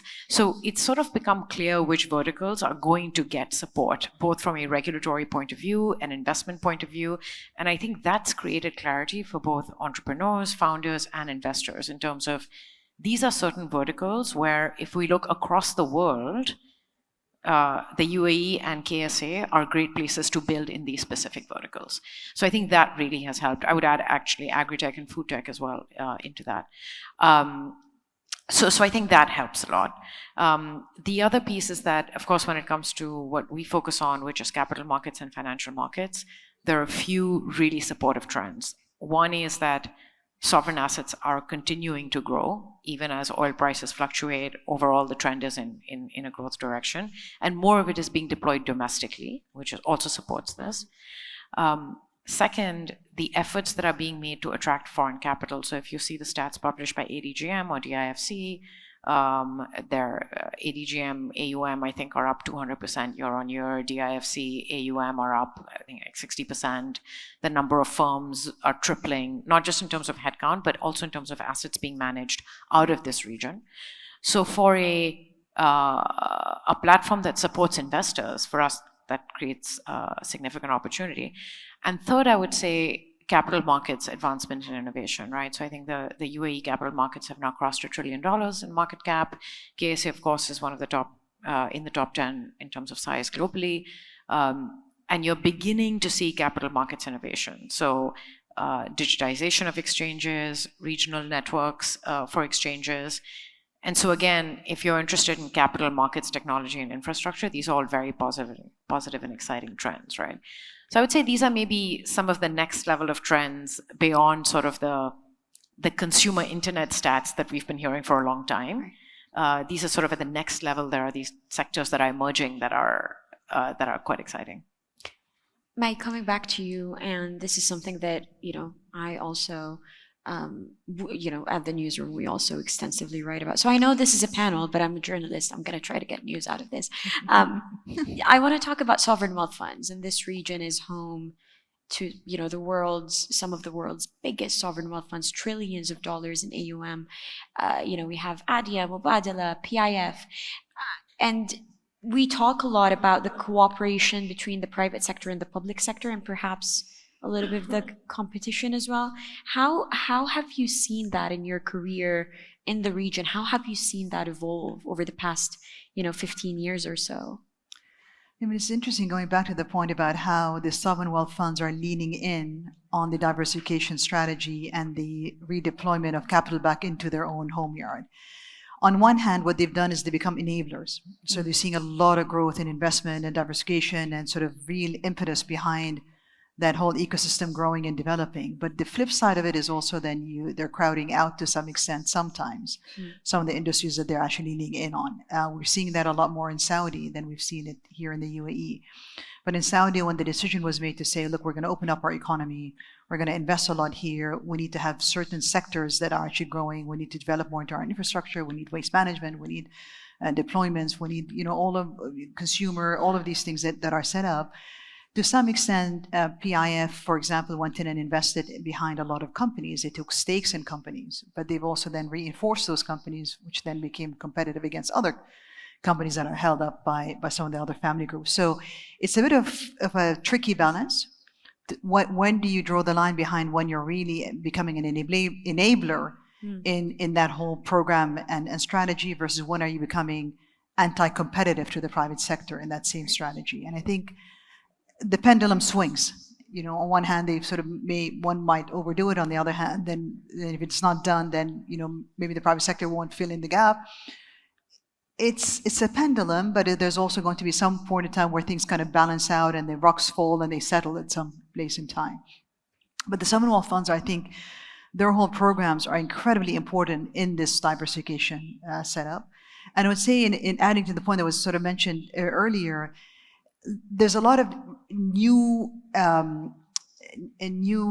industries, if you will, that are attracting a lot of capital, but there's also traditional industries that are also attracting capital. The traditional ones are more, when you think about the whole ecosystem around consumer, healthcare, education, retail, just simple kind of old-fashioned consumer, that's attracting a lot of international capital in as well.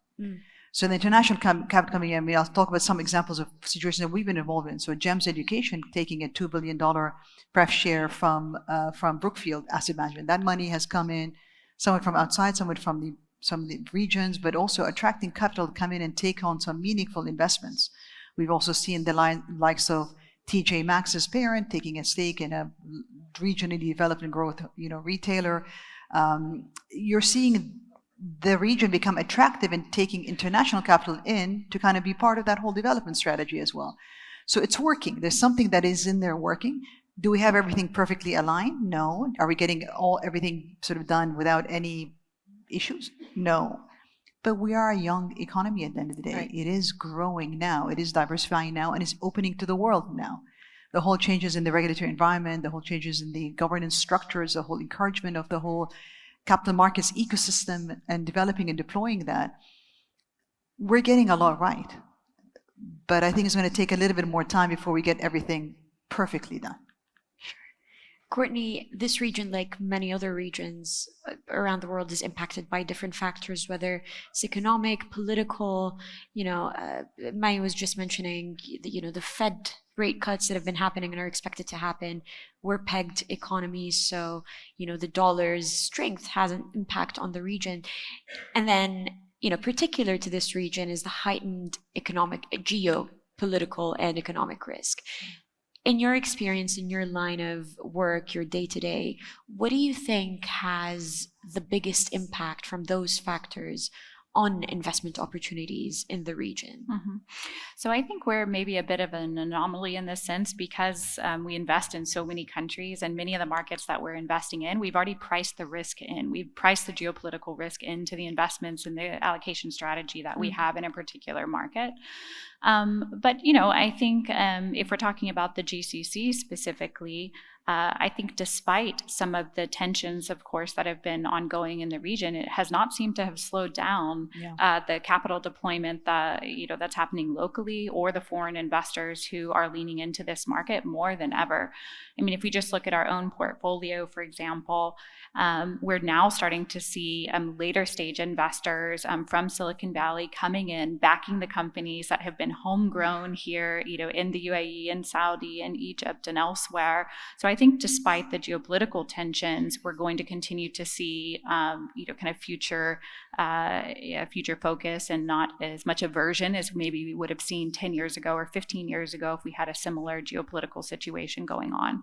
I actually want to jump back for a second, though, to your last question, which is around the sovereigns kind of, is there a view on crowding out innovation? And I think a point that I really like to bring up on this topic, considering how closely we work with sovereigns and in emerging markets, is people often forget how much capital and how much time the US government was investing into Silicon Valley for 40 years through DARPA and through other very large-scale government programs before Silicon Valley ever existed. Yeah. And on average, for an ecosystem to go from nascent to emerging to advanced, you're looking at 15 years plus of government intervention needed in those capital markets to see things move forward. So if you think about this age that we're in the Middle East today, roughly you could say it started 2017, 2018. We're still very, very early in the need for government intervention in order to see, these markets really come to fruition. And if you combine that with, as you're rightly calling out, the continued geopolitical lens that this region faces, I think you need even more intervention and even more investment and focus on, in my case, venture capital and entrepreneurship, but capital markets more broadly, in order to continue to make foreign investors feel comfortable, to come here and feel like their capital is going to be, stand a chance of delivering the returns that we all need. Yeah, I agree. Madiha, I want to move on to you again. And, BNY Growth Ventures started a wealth tech firm last year, Alfia, in Abu Dhabi. And, you alluded to this earlier, but I want to get your take a little bit on investor attitudes towards startups in the region, particularly in tech. How do you think the attitude is? What could be, what could investors do more of, less of? What is sort of your advice and, based on your experience in launching Alfia last year? And Courtney's probably much more of an expert on this than I am, but one of my senses, this is also informed by my time at Kareem for several years prior to BNY, there is still a stronger case to be made for the ability of, let me take the UAE to start with, for the ability of companies launched here to actually scale across the region, right? While the UAE has some great factors going for it as an economy, it has a certain size, right? And for a growth stage investor that is used to deploying hundreds of millions or tens of millions of dollars in companies globally, the investment case really does hinge on a broader market, right? And the thesis let's say 10 years ago, 15 years ago had been, we should build startups from the UAE that will scale across the region. That didn't end up happening in many cases. There are actually very few examples to date of that actually having happened. Because A, operationally, it's not easy to just turn on 10 markets, right? B, depending on which sector you're in, the regulation is not the same in every market, especially for fintech. And so at Careem, we were blessed to be able to scale across Middle East, North Africa, and Pakistan, but it was very, very challenging. And there are very few startups that actually managed to have done that, right? So I think that's probably one thing that as investors, a founder or a company really has to make the case for sort of what is their growth strategy. And perhaps the growth strategy is not MENA, maybe it's parts of Europe, maybe it's Turkey, maybe it's Southeast Asia. But then of course your product has to make sense for those markets as well, right? I think KSA is a bit of a different story where it is a large market in and of itself, right? And so that could absorb some amount of scaling on its own, right? But I think that's a case that we still have to make to a global investor base. Courtney, sticking with the startups theme, and scalability is a word that comes here, right? It's an important word for investors, but also for startups. I mean, businesses, investors are, wanting to leverage the highest returns. So how do you think how do you think investors can help startups within MENA-based, within the Middle East and North Africa? What do you think should be done more of, to go back to Madiha's point? And how do you think these global investors can help companies within the region expand internationally? So maybe to put a little bit of color on this, the first fund we started for the region was 2017, 2018, small fund. We took 180 positions, so we invested in 180 different companies over the kind of a 3 or 4 year period. Today, I think we have 16 companies from those initial positions that are valued between $100 million and $1 billion. So certainly there is, examples of companies who have scaled within the region and outside of the region. Now, what we've seen in our portfolio that is kind of in the ready for not just regional scale, but international scale, is needing to, number one, ensure from a regulatory standpoint that the way that the company has kind of come up within the region is still going to allow it to do the same sort of business or tune their model to, let's say, the US market or Central Eastern Europe, Africa, wherever it is that they're looking at going. So that often takes hand-holding from either the investors or from other enablers to be able to ensure that they have the proper relationships and corridors if they're not familiar with the market that they're moving into. So from 500's perspective, we're always trying to leverage our partnerships around the world, our partnerships with governments around the world to kind of make the inroads for our portfolio a little bit softer. Additionally, I think one of the things that we have really picked up over time is our ability as venture capitalists with a US presence to be able to encourage investors to come, visit the portfolio, see kind of firsthand the scale of the businesses that have been created. And just in the past, kind of 2 months, we've seen wonderful examples of foreign investors who are coming here, investing in these companies because those companies are now ready to expand into the US, into Europe, and elsewhere. I think it's really important that we don't just think about regional companies expanding to the US, because there's absolutely a very quickly growing market across Africa, across Europe, that we're starting to see some of our earliest investments spread into. I'll give you just one example. There's a company that started out of Kuwait that grew largely within Saudi that was called Flowered, and it was doing kind of flowers and gifts. It's become a big platform. They're now doing very well in the UK and expanding beyond, right? So there certainly are various ways and models that are going to make sense outside of this region, but you just need to pave the way and ensure that they have the relationships, they meet the regulatory standard, and most of all, that they are focused on scale from the beginning. We have a few minutes left, but I want to go back to one last thing with you. And it's, you've had an extensive experience sort of advising companies within the region in various industries. And it's something that I asked Madiha earlier, but what do you think are industries that are overlooked for the time being that are going to come up to be really key and important, over the next 5-10 years? Is it AI? Please don't say AI. There's no avoiding AI, but that to me is something that we will always keep an eye out, because probably the companies that are not yet invented that will be the ones that actually become revolutionary. But I still believe in the basics. I go back and focus on things to do with healthcare, longevity, just the sort of the whole sort of system around that, and just sort of what it would take for one to kind of improve one's lifespan, lifestyle, what have you. So that's, to me, is an important area. We'll see a lot of education and what new education needs to look like. We don't know what education is going to look like in the future, but there certainly is a need to invest a lot more in that. And where do our children go from here in terms of just the tools under their toolkits that exist? What is the new form of education? So I think there's going forward, but backwards, going back to traditional systems and this traditional industries, but also in the new way, in the new AI way that would take through that. So I think those are important. And then going back to the consumer as well, and what consumer spending needs to be, and how do you want to look at attracting the consumer in them also developing with that. And I think that technology is going to be a piece of that, but also traditional retail and consumer-led businesses are going to be very, very important. And then finally, when we look at what also in this region we're looking at, when you look at manufacturing and industries, there's going to be those that are AI-driven or AI-empowered manufacturing and industries. And just like we were saying a bit earlier, energy companies are relevant because energy companies are going to power a lot of what this future is going to look like. So what are those energy companies? How do you invest in them? What are the different pieces of that whole sort of puzzle of the whole value chain? Because you want to invest in various different parts of that value chain. I think there's a lot more that's going to happen and evolve in that basis. But honestly, I'm excited for the region. Despite everything that we're seeing geopolitically in the neighborhood, I'm still excited about the region, where the region is heading.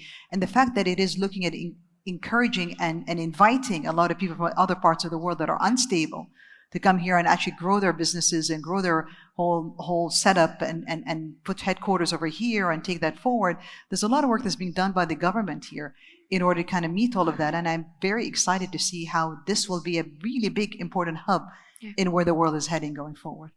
And then finally, briefly, by each one of you, we're joined here by a lot of women entrepreneurs and women who are interested in your stories, and I'm really happy that I get to have you as my panelists. So, an advice from each of you to the people sitting in the room about your career, what has helped you, what has not. Madiha, perhaps starting with you. Sure. I've had a winding career in many different sectors. I was also a journalist for 5 years covering geopolitics in Pakistan. So I've had a few different avatars. But I think what's driven me throughout is just intellectual curiosity. That has led me, that has driven each next step for me. So I would just really advise that, I don't want to say do what you're passionate about, because sometimes that's a naive piece of advice, because there are realities around financial survival and health and wellness and all sorts of other things that you need to take care of. But at the end of the day, if you aren't excited by what you're doing, you're actually not going to end up giving it your all, and you're probably not going to end up succeeding in it either. So for me, I would say make sure you actually have some level of genuine interest and curiosity and excitement about what it is that you do on a day-to-day basis.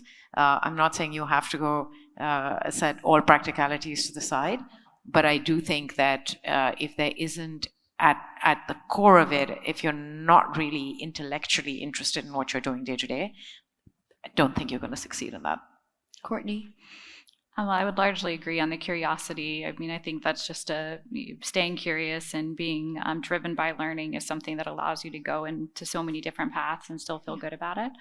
I'm definitely not objective as a venture capitalist, but I feel like having a high risk tolerance is really important when you're thinking about your career. I actually think the kind of more senior you become in your career, the less open you are to perhaps taking risk, even though the market and technology is changing really rapidly around you. So I think whether you're earlier in your career or you're later in your career, being able to be open to perhaps a new path forward, even learning a new skill set or an entirely new network is really important.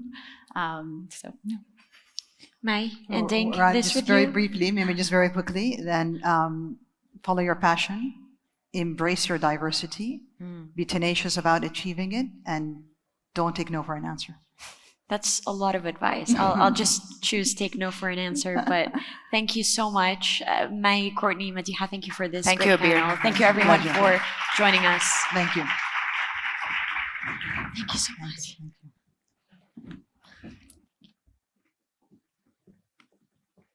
Thank you so much, Abir, Madiha, Courtney, and May, for that incredibly insightful conversation. I know I walked away with the desire to stay curious in my own life. Now it's my pleasure to introduce our third and final panel of the afternoon. Please welcome back to the stage Ms. Caroline Faraj. She is joined today by Ola Dudin, CEO and co-founder of BitOasis, Nadine Messer, co-founder of Sarwa, and finally Noor Al-Hassan, CEO and founder of Tarjama and Ureed.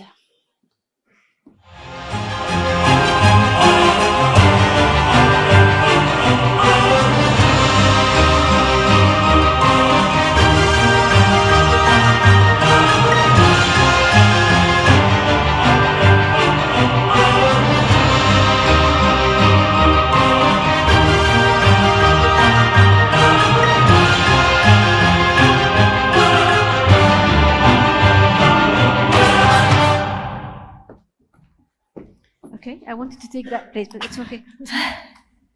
Okay, hi everyone. Today, the second panel is going to be focusing on entrepreneurship. I want to hear first, before I start with my ladies, the panelists, I would like to hear from two people. One to share with me from the audience, briefly, 1 minute, a success story that you were able to get whatever you want as an entrepreneur, and another person to tell me that, unfortunately, I wasn't able, why? So who would like to volunteer? Who? Okay, let me get you the microphone. Okay, please. Was it successful or otherwise? Successful. Excellent, you have 1 minute, go ahead. We are one of India's first business networks that have helped women entrepreneurs go global. So with 7 active chapters, 2 countries, and 10,000 stakeholders now waiting for what we're doing. That's a massive success story in our case. And Ola, Nadine. Excellent, thank you very much. Anybody else got a story that unfortunately reached the dead end? The lady in pink? Yep. Please. Please, go ahead. Hi. 1 minute, go ahead. I'm Eve. In this country, I'm a property investment advisor, but before I came here, I started a swim instruction and edutainment company, and the pandemic kind of made it hard for me to pivot because it's really hard to teach swim instruction on Zoom. Okay. And I'm thinking of, rebranding it and starting it again for this country, but I haven't gotten that off the ground yet. But you were not the only person during COVID, okay? Nobody, but actually we benefited some stuff. So thank you very much. So let me come back to you, my panelists. You were able to prove yourselves, and now you are names, and that's why we're here to hear your stories. So I'd like each one of you to give me 1 minute. How did you make it? How did you manage to succeed and reach where you are? Please. All right. First of all, great to be here with everyone. Enjoyed all the panels, and thanks, Caroline. Make use of the 1 minute. For injecting energy in the group. So my name is Ola, co-founder and CEO of BitOasis. BitOasis were the first, today largest in the UAE, but we serve the wider GCC market, focused on providing an easy and regulated way for investors. How did you reach that? To invest in crypto. Exactly. Wow. I mean, a lot of ups and downs, roller coaster ride. I think for me, what was very important is believing in myself, believing in my team, believing in the mission, why we started BitOasis. For me, I'm very passionate about crypto. I believe it's the future of finance, and we're already seeing some of that.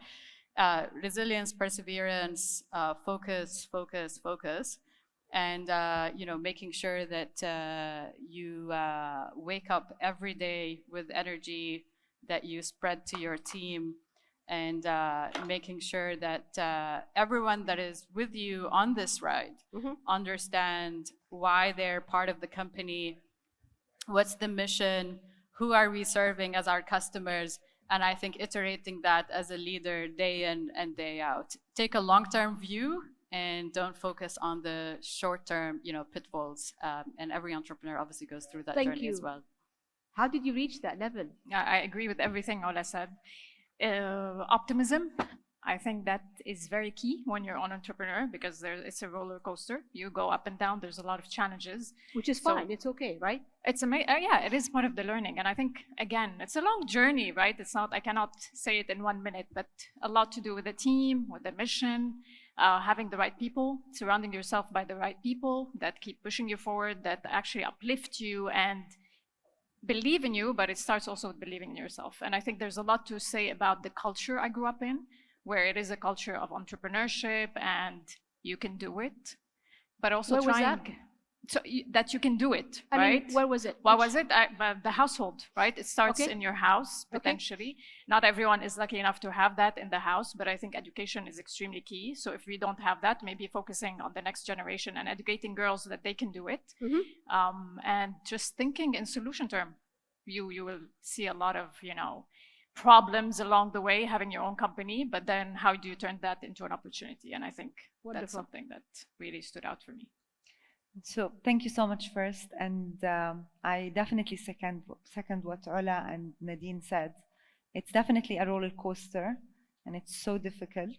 But I think two things that made me actually become more resilient and definitely positive. It's waking up every morning, going to my office, seeing my team. How many people do I impact on a daily basis?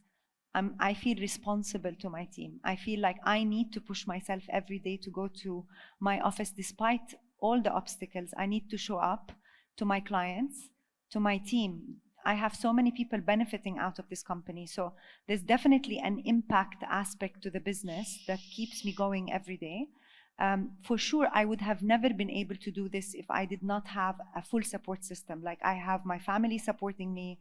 I have great mentorship that I rely on continuously with every ups and downs. Like it's like even when you raise capital, you need to get through so many things, being like a female or being as new into the industry of raising capital, you need somebody always to guide you. And I think having that network of support gives us lots of benefits to keep going. That's wonderful, because in many places, if you're working in a company or anywhere that is, there's a growth happening, and one day you'll become the boss, if possible. But in your case, you started as the boss yourself. So I'm gonna take this to a different level now. I am a person, I'm a journalist, as I said. I believe in numbers. There are some numbers I would like to share with everybody here. It says 57% of the science, technology, engineering, and math graduates in the Middle East are women. 34% of the region's tech-focused startups were founded by women. Despite these promising statistics, women entrepreneurs in the MENA region, our region, face significant challenges in accessing resources and achieving scale. From your experience, do you feel that your voices and your success story can really help others to follow your steps and get the funds? Because you didn't start it from your dad's money. You started it from scratch, and you also got it from, proving yourself and getting the funds. How did you manage to do that based on these numbers? So you're unique in a way. So if you share with me, finding and getting the funds, what was your story with it? I'll Also share in from brief. my personal experience. I'll add another statistic actually to the statistics Please. that you've shared, which are super important, particularly in the industry that I'm in, which is crypto. It's the intersection of finance and technology, which are two industries that are heavily male dominated. Less than 6% of C-levels and CEOs/founders in the industry are actually women. On a global level or MENA? On a global, no, global, Okay. yeah. What about MENA? just me, I think. Oh, I was like, okay. maybe it's We'll changing. look, It's changing. We will look for another one. Yeah, exactly. No, actually, I do think it's changing because there are more companies obviously coming into the space. 2024 was a year where a lot of crypto firms either moved into the region or started out of the region. So I believe that's changing from a Middle East perspective. But what I wanted to do is like layer that on a global level, also the industry that I'm part of. I think when you look at the numbers in terms of female representation, it's even more grave than what we're seeing, here, obviously in the region. However, when you're a female entrepreneur or like a woman in the space, your experience is your experience, right? It's hard to kind of benchmark it to what's happening with others. And being a founder, and I always say that regardless of your gender, it's a very tough thing to do. It's probably amongst the most difficult things to do, and kind of talking to other entrepreneurs as well. Any creation of starting something from scratch to a company that is scalable, that found product market fit, raising money and serving hundreds of thousands of millions of customers is no easy task at all. So maybe just a bit of also numbers. So we've raised close to $40 million of venture funding. And in terms of the crypto space, obviously we're amongst the largest in terms of scale across the region. Recently, we also got acquired, so we're now part of a bigger group focused on Southeast Asia market. So CoinDesk was one of our acquirers. So we've gone through the full cycle, or myself and my co-founders gone through the full cycle of starting a company, scaling it, raising growth capital, all the way to like exiting it, and now scaling it even further as part of a group. And I think what's very interesting is that one of the things that made it even helped, I would say, as part of my journey, is really not to think of myself as a woman entrepreneur, right? I am an entrepreneur regardless of my gender. I believe in the mission of my company. I believe in myself. And I'll advocate for myself as well, and I'll advocate for my company. I understand my market and who my customer is and my competition. I'm out there to grow my company and be able to, get the funding. And I think when you focus on all these things, ultimately you'll get success. But I think if you get stuck in the obstacles, well, but I'm a female entrepreneur and like 6% of the industry are female and all of that, you're just creating more and more barriers to yourself to be able to get to that capital that, you're not competing with other female entrepreneurs for this capital. You're actually competing, in our case, is globally with other startups as well. So I think it's like really focus on the end goal and what success looks like for you, and just ignore all the challenges. Was it the same thing with you, thinking? Was it the same story or different? To me, look, I found the little trick is having male co-founders, so that solved it. But the reality is the number is global, right? So you mentioned MENA, but that's the same across the globe. If in different countries it's actually less, actually more, but it revolves around 2 to 1%, right, of funds going to female founders. And some would argue that it's because not a lot of female founders actually apply for these funds, but the reality, there is research around this, and there was an experiment where they looked into a cohort of 50-50, right, people actually applying to the fund. 50% were female founders, 50% were male founders, and the numbers were exactly the same. So whether it's conscious or unconscious bias, that's a long debate, but we can talk about it. But it's there. Now, how did we push for it? How personally I actually went your story, and yeah. Again, I think Ayla mentioned it. It's you don't think of yourself as specifically as a woman, but you try to kind of portray also the expectations within the industry and try to understand that bias is there. That's the reality, right? I might say something controversial, but the bias is there. Investors, if they're male, they're more, comfortable with someone who looks like them, who talks like them. And there is science behind it also. The brain functions differently. The frequency of the voice is different. That's why you have women in boards that need to speak up higher so they're actually heard. There's a lot of little tricks that you can start to kind of coach yourself or apply and get to where you want to get to. But the reality is, you know your business more than anyone, and if you truly believe in it, then someone along the way is going to see this, and these are the investors you want on board. Wonderful. Do we have a different experience? No, I actually have a very similar experience. When I get asked this question, I always say I've never looked at myself as a female entrepreneur. I always looked I'm an entrepreneur. I'm very capable of doing what I'm doing. The issue is you can sense always a sense of bias, especially in AI. Like I'm building in AI. I'm not a technical person. So when you're like in a room with investors or with engineers, they're always, I wouldn't say condescending, like I understand more. And there's an element of we as women, we need to tick all boxes before we talk about anything, or we, like, let's say if you're applying to a job, you have to tick all boxes to apply to the job, right?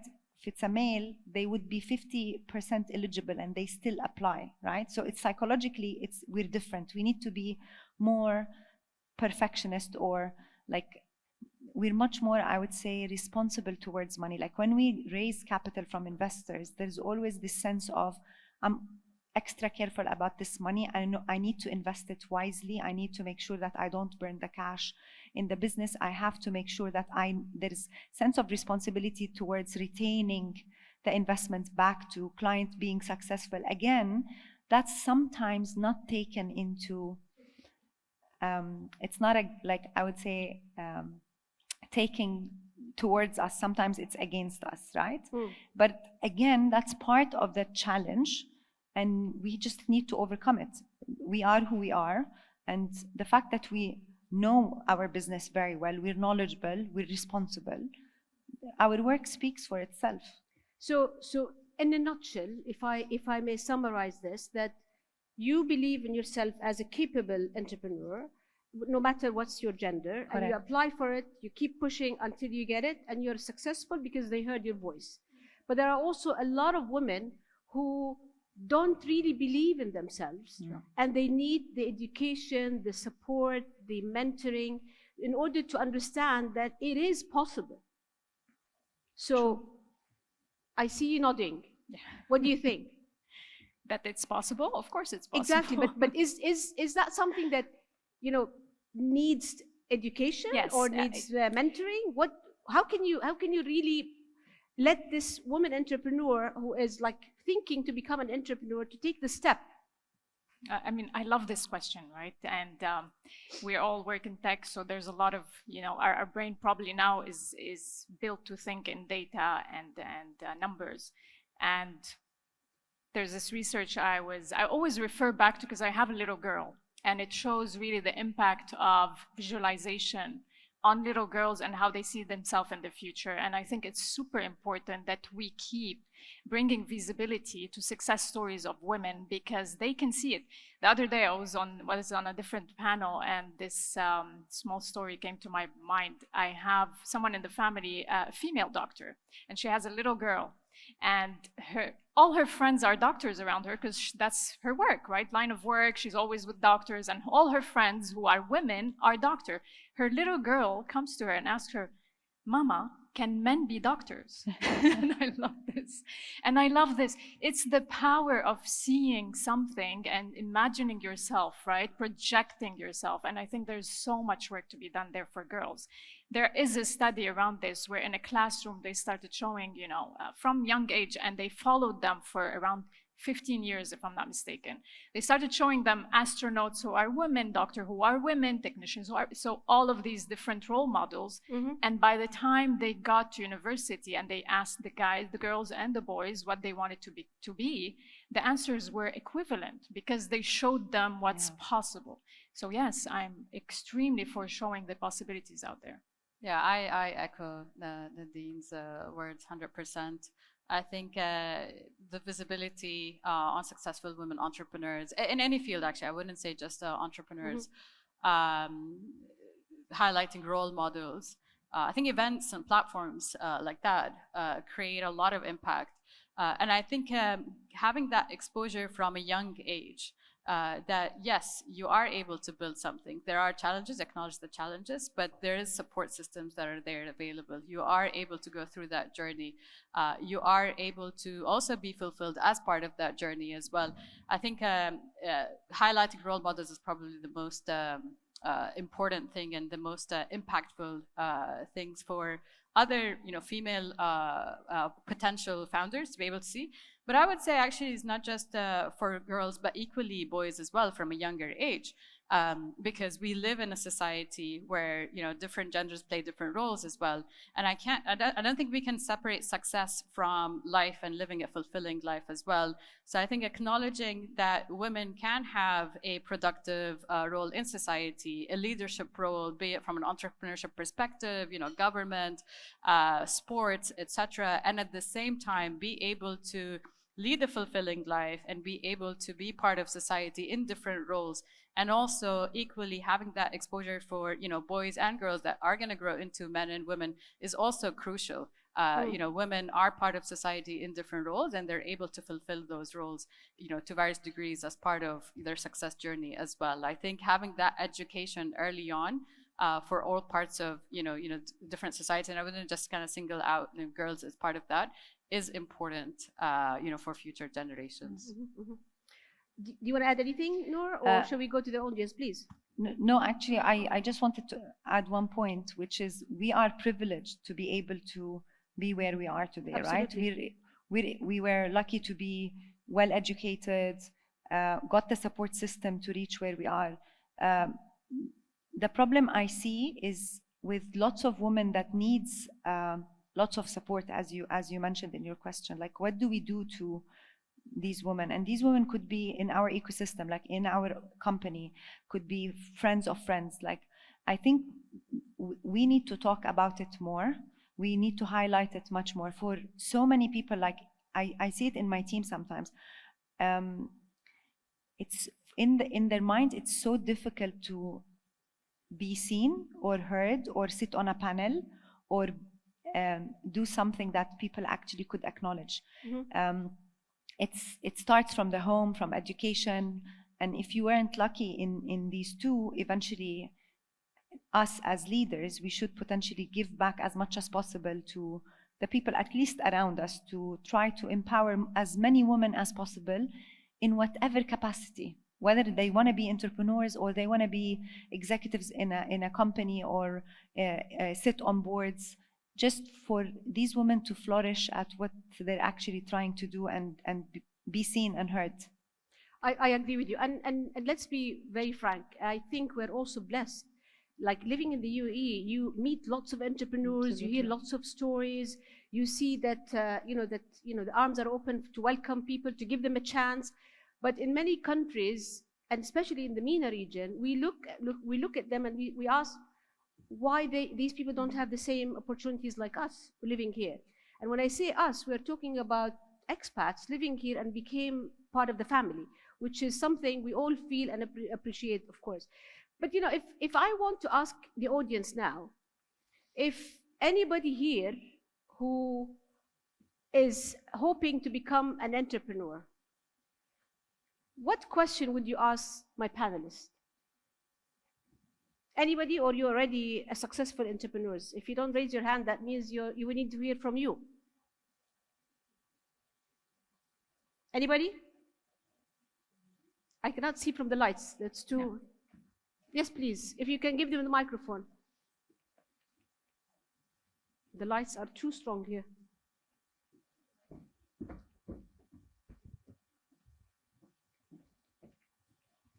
Yeah, please, go ahead. I know it's the afternoon, but you need to wake up with me. Go ahead. I've got, I think, the $1 million question, that women are afraid to go into the entrepreneurial journey because of how do you manage your work-life balance? Because we're afraid that on the entrepreneurial journey is full. Yeah. Well, did you read my question? Because I was about to ask that. Take my place now. Thank you. Please, I would love to hear from the three of you. How can you do the balance? Had something to say. No, for me, yes, please. No, I'm off balance. So I work like 16 hours a day. Weekends I'm on. So I can't really answer this question. She's bad example. Okay, don't follow her steps. So I cannot give because advice I am even on worse than work-life her. balance. I'm even worse than you, but I work in the media, so it's a different story. Anybody can share with us something balanced? To me, I had someone joining the company, joining Sarwa, and saying that they joined because I made it look so easy. And then it reminded me that it's not easy.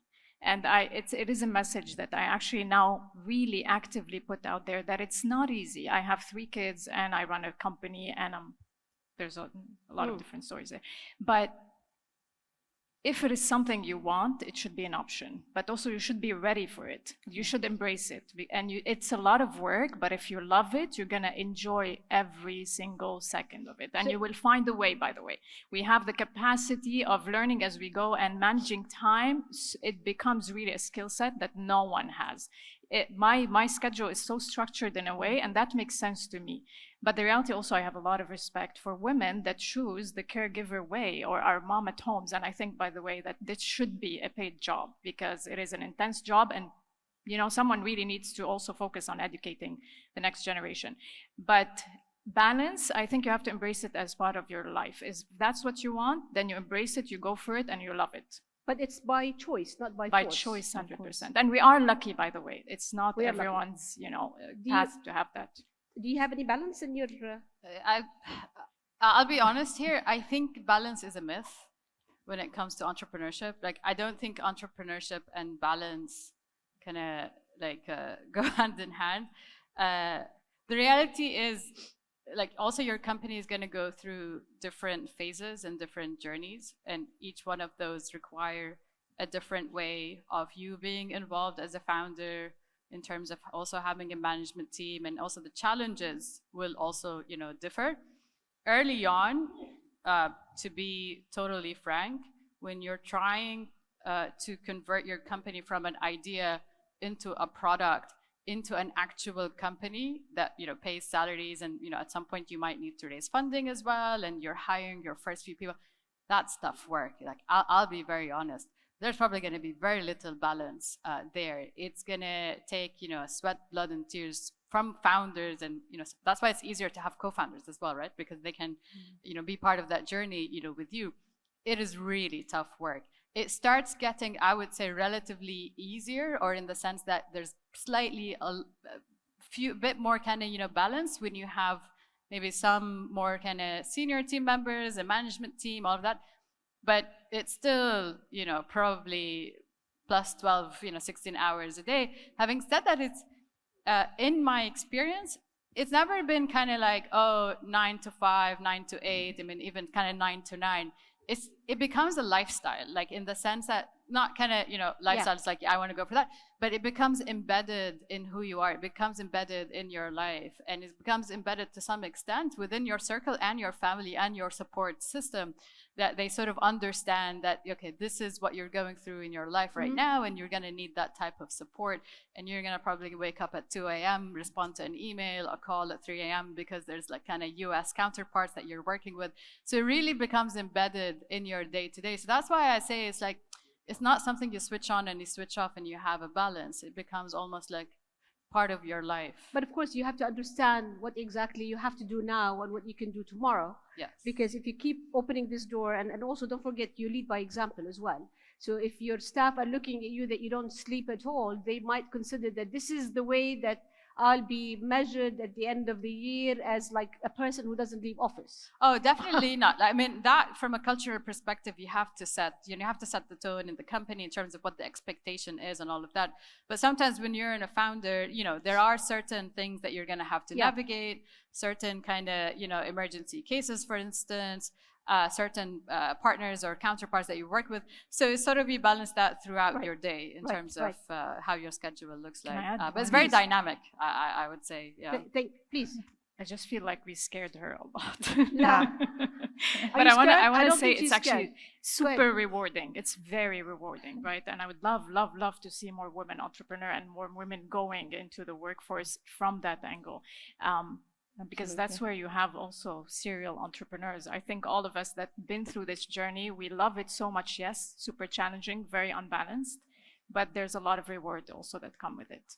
Okay, I'm going to ask a question that often people, they ask me, or ask definitely some ladies like you, that it's not only that the life balance, it's, do you remember yourself to get married, to have kids and all that stuff? That's a proper question that a lot of people are asking. Some people, they think that the woman, whenever she's putting a goal that I want to be an entrepreneur, successful lady, that means I ignore everything behind me. Do you agree? I see a big smile. Go ahead. No, I don't agree to that. I think ultimately, look, obviously there are choices in life that you have to make, and if you want to be an entrepreneur and embark on that journey, definitely be kind of realistic in terms of what it takes to be an entrepreneur that's successful. And by the way, success also in entrepreneurship can look different, right? Growing a multi-billion-dollar company, raising kind of different rounds, and really scaling it regionally and globally looks very different. It depends how you measure success as well. Exactly. So also like have a vision of what type of founder in a company and success looks like for you. But I think if you want to ultimately go and have different kind of roles in your life, be it like family, be it probably other parts in life that you want to be involved in from a society perspective as well, being in or living in different places. Ultimately, a lot of those lifestyle choices, you're going to have to choose your support system, be it partner, your family, your immediate circle, your friends, based on that. So I think to be able to do that, listen, you behind do need that the question, support. let me tell you behind what's the question. I need a personal story, okay? I don't want headlines. I need personal stories. I'm not going to leave you. I'm a journalist. I'll keep following up. Go ahead. I would say is like the most important decision is the partner that you have in your life and how supportive they are. As a woman, I would say 100% to You be can have able a partner, to lead supportive a partner. fulfilling life. Thank you. Yeah, I completely agree. Completely agree. When I met my now husband of 18 years, I was an entrepreneur. And I know that some men might be scared by this label. He wasn't. He was extremely supportive from the get-go. He was actually helping me, traveling with me, going with me to events and everything. And I realized that that's the person I want to be with and I want to, grow old with. And he's been my partner in life and my support system. So you end up hopefully having the choice also to find the right person that goes with you on that journey. No, I second that. So it's all about your partner. So your partner needs to believe in you, support you, can be your mentor, can be someone you always talk to, and can completely understand the pressure you go through. It's not going to be an easy journey. So you can find, actually, we can find a partner who really understands and supports. I'm also a witness as well for myself as well, that I have a partner who understands my crazy life, that I'm traveling all over the world, but he's still supportive. But sometimes you recognize that very late because you live in denial. No, I don't have time, but you do have time, okay? So I have a question here, please, go ahead. Yes, excuse my ignorance because I'm not in depth familiar with your companies, but my question is around when you start a company, sometimes you start it with someone and you've got a co-founder and then it pivots and then you become a sole founder. When you go and apply for investments from VCs, have you faced any challenges? Is there any nuggets of wisdom? Have you been scrutinized for being a sole founder, being risky as an investment? That's a very good question. Thank you very much. Who would like to answer? I'm a sole founder. Who would like to answer? We're 3 co-founders. Okay. But I'm also a venture partner, so I do mentor startups. And one of the things I personally believe, and Ola, you tapped into this, is it's good to have a co-founder. It's not necessarily because you do have amazing success stories of solo founders, but it does help a lot along the journey. And I know investors recognize this too. So usually they're reluctant to invest in companies that are sole founders because of the toll it could take on you, right?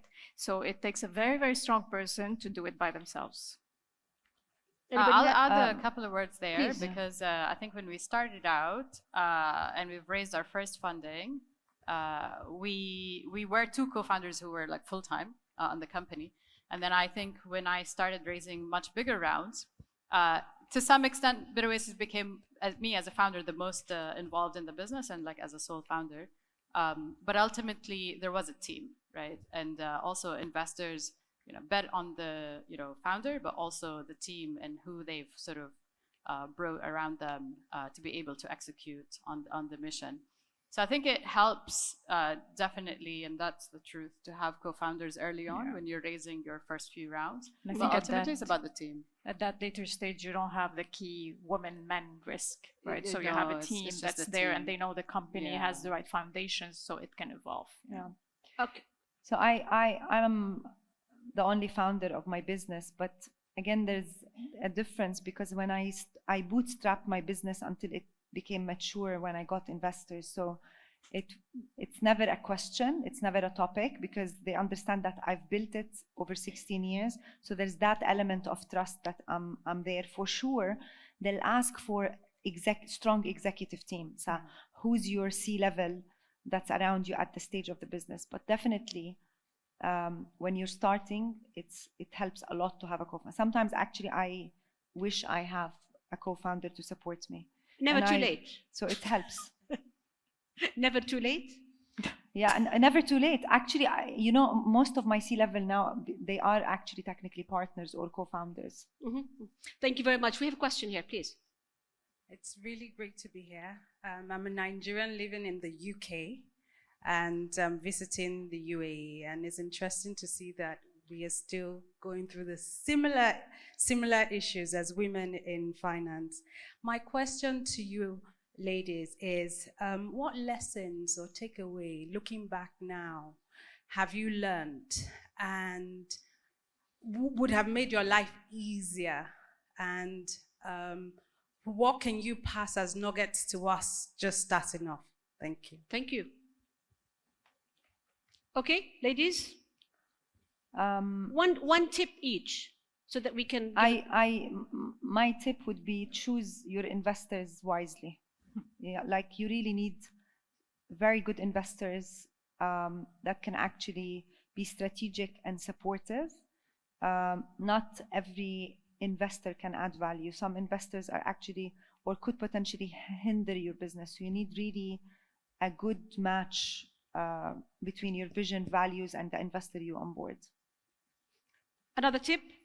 I would add, so second that for sure, and I would add surround yourself with other founders as well, like kind of create a close circle of different founders that you are also excited about what they're building, and kind of bounce ideas, kind of make them into like your mentorship group, or seek mentors that you feel like have gone through similar journeys that you have gone through. I think being a founder sometimes can be very lonely, and we fall in the trap of thinking it's only us that kind of going through those challenges. And the reality is probably almost every founder that I spoke to have gone through similar journeys. So it really gives you that strength, I think. Thank you. Another tip? I love that, the sharing of knowledge, right? Also, that's something very, very extremely important. One tip? Sorry? No, go ahead. One tip. So you said choose your investor wisely and choose your team also. These are going to be the people you're going to be married to for a long time. So make sure that you enjoy working with them on the day-to-day. Enjoy the journey, honestly. Like sometimes we forget to just really embrace what we're doing, what we're building, what we're going through. And I know it sounds very generic, but don't give up. Like really, if you believe in what you're building and what you're doing, you can crack it. Thank you.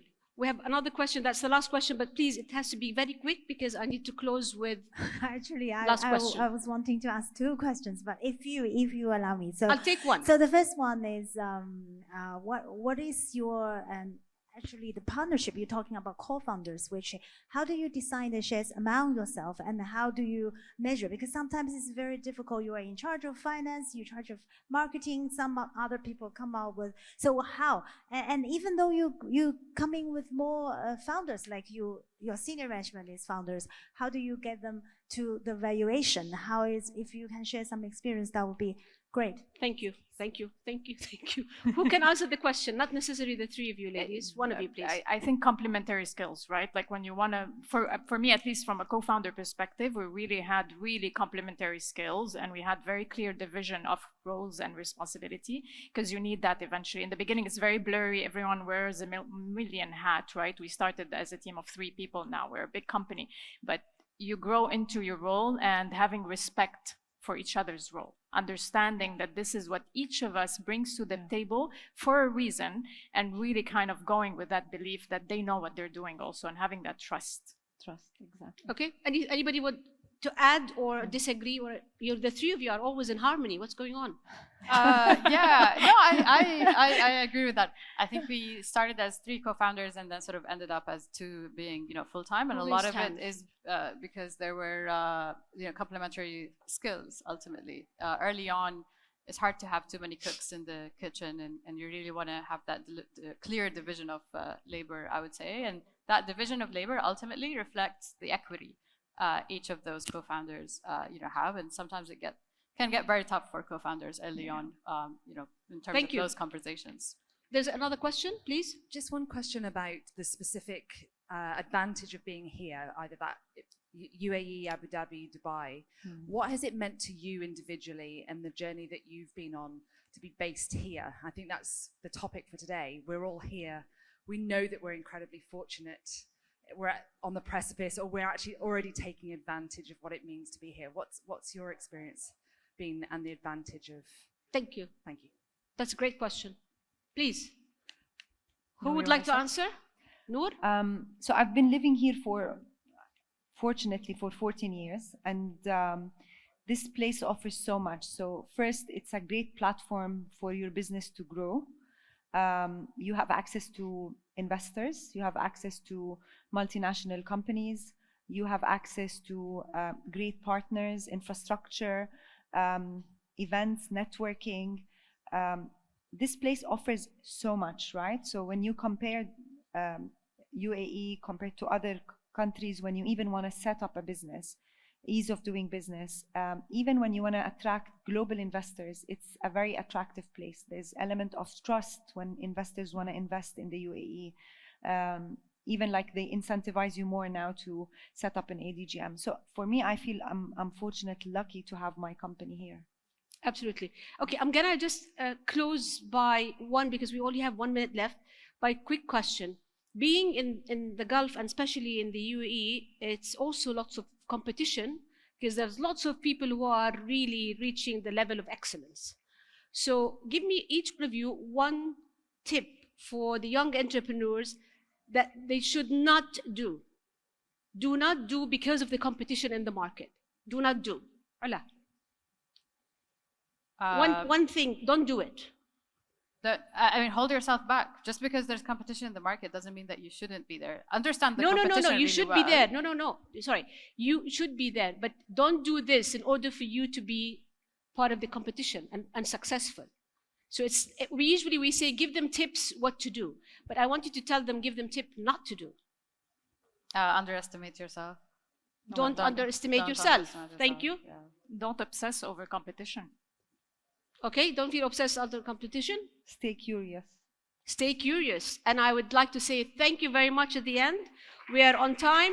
It was amazing to hear amazing stories, especially that you are really in the field of some people consider it a taboo for women, which is like really the technologies. Thank you very much. You proved yourself. We learned from you. And I'm so honored that I was moderating your panel. Thank you very much. Thank you. Thank you, everyone. That concludes our programming for today. Thanks.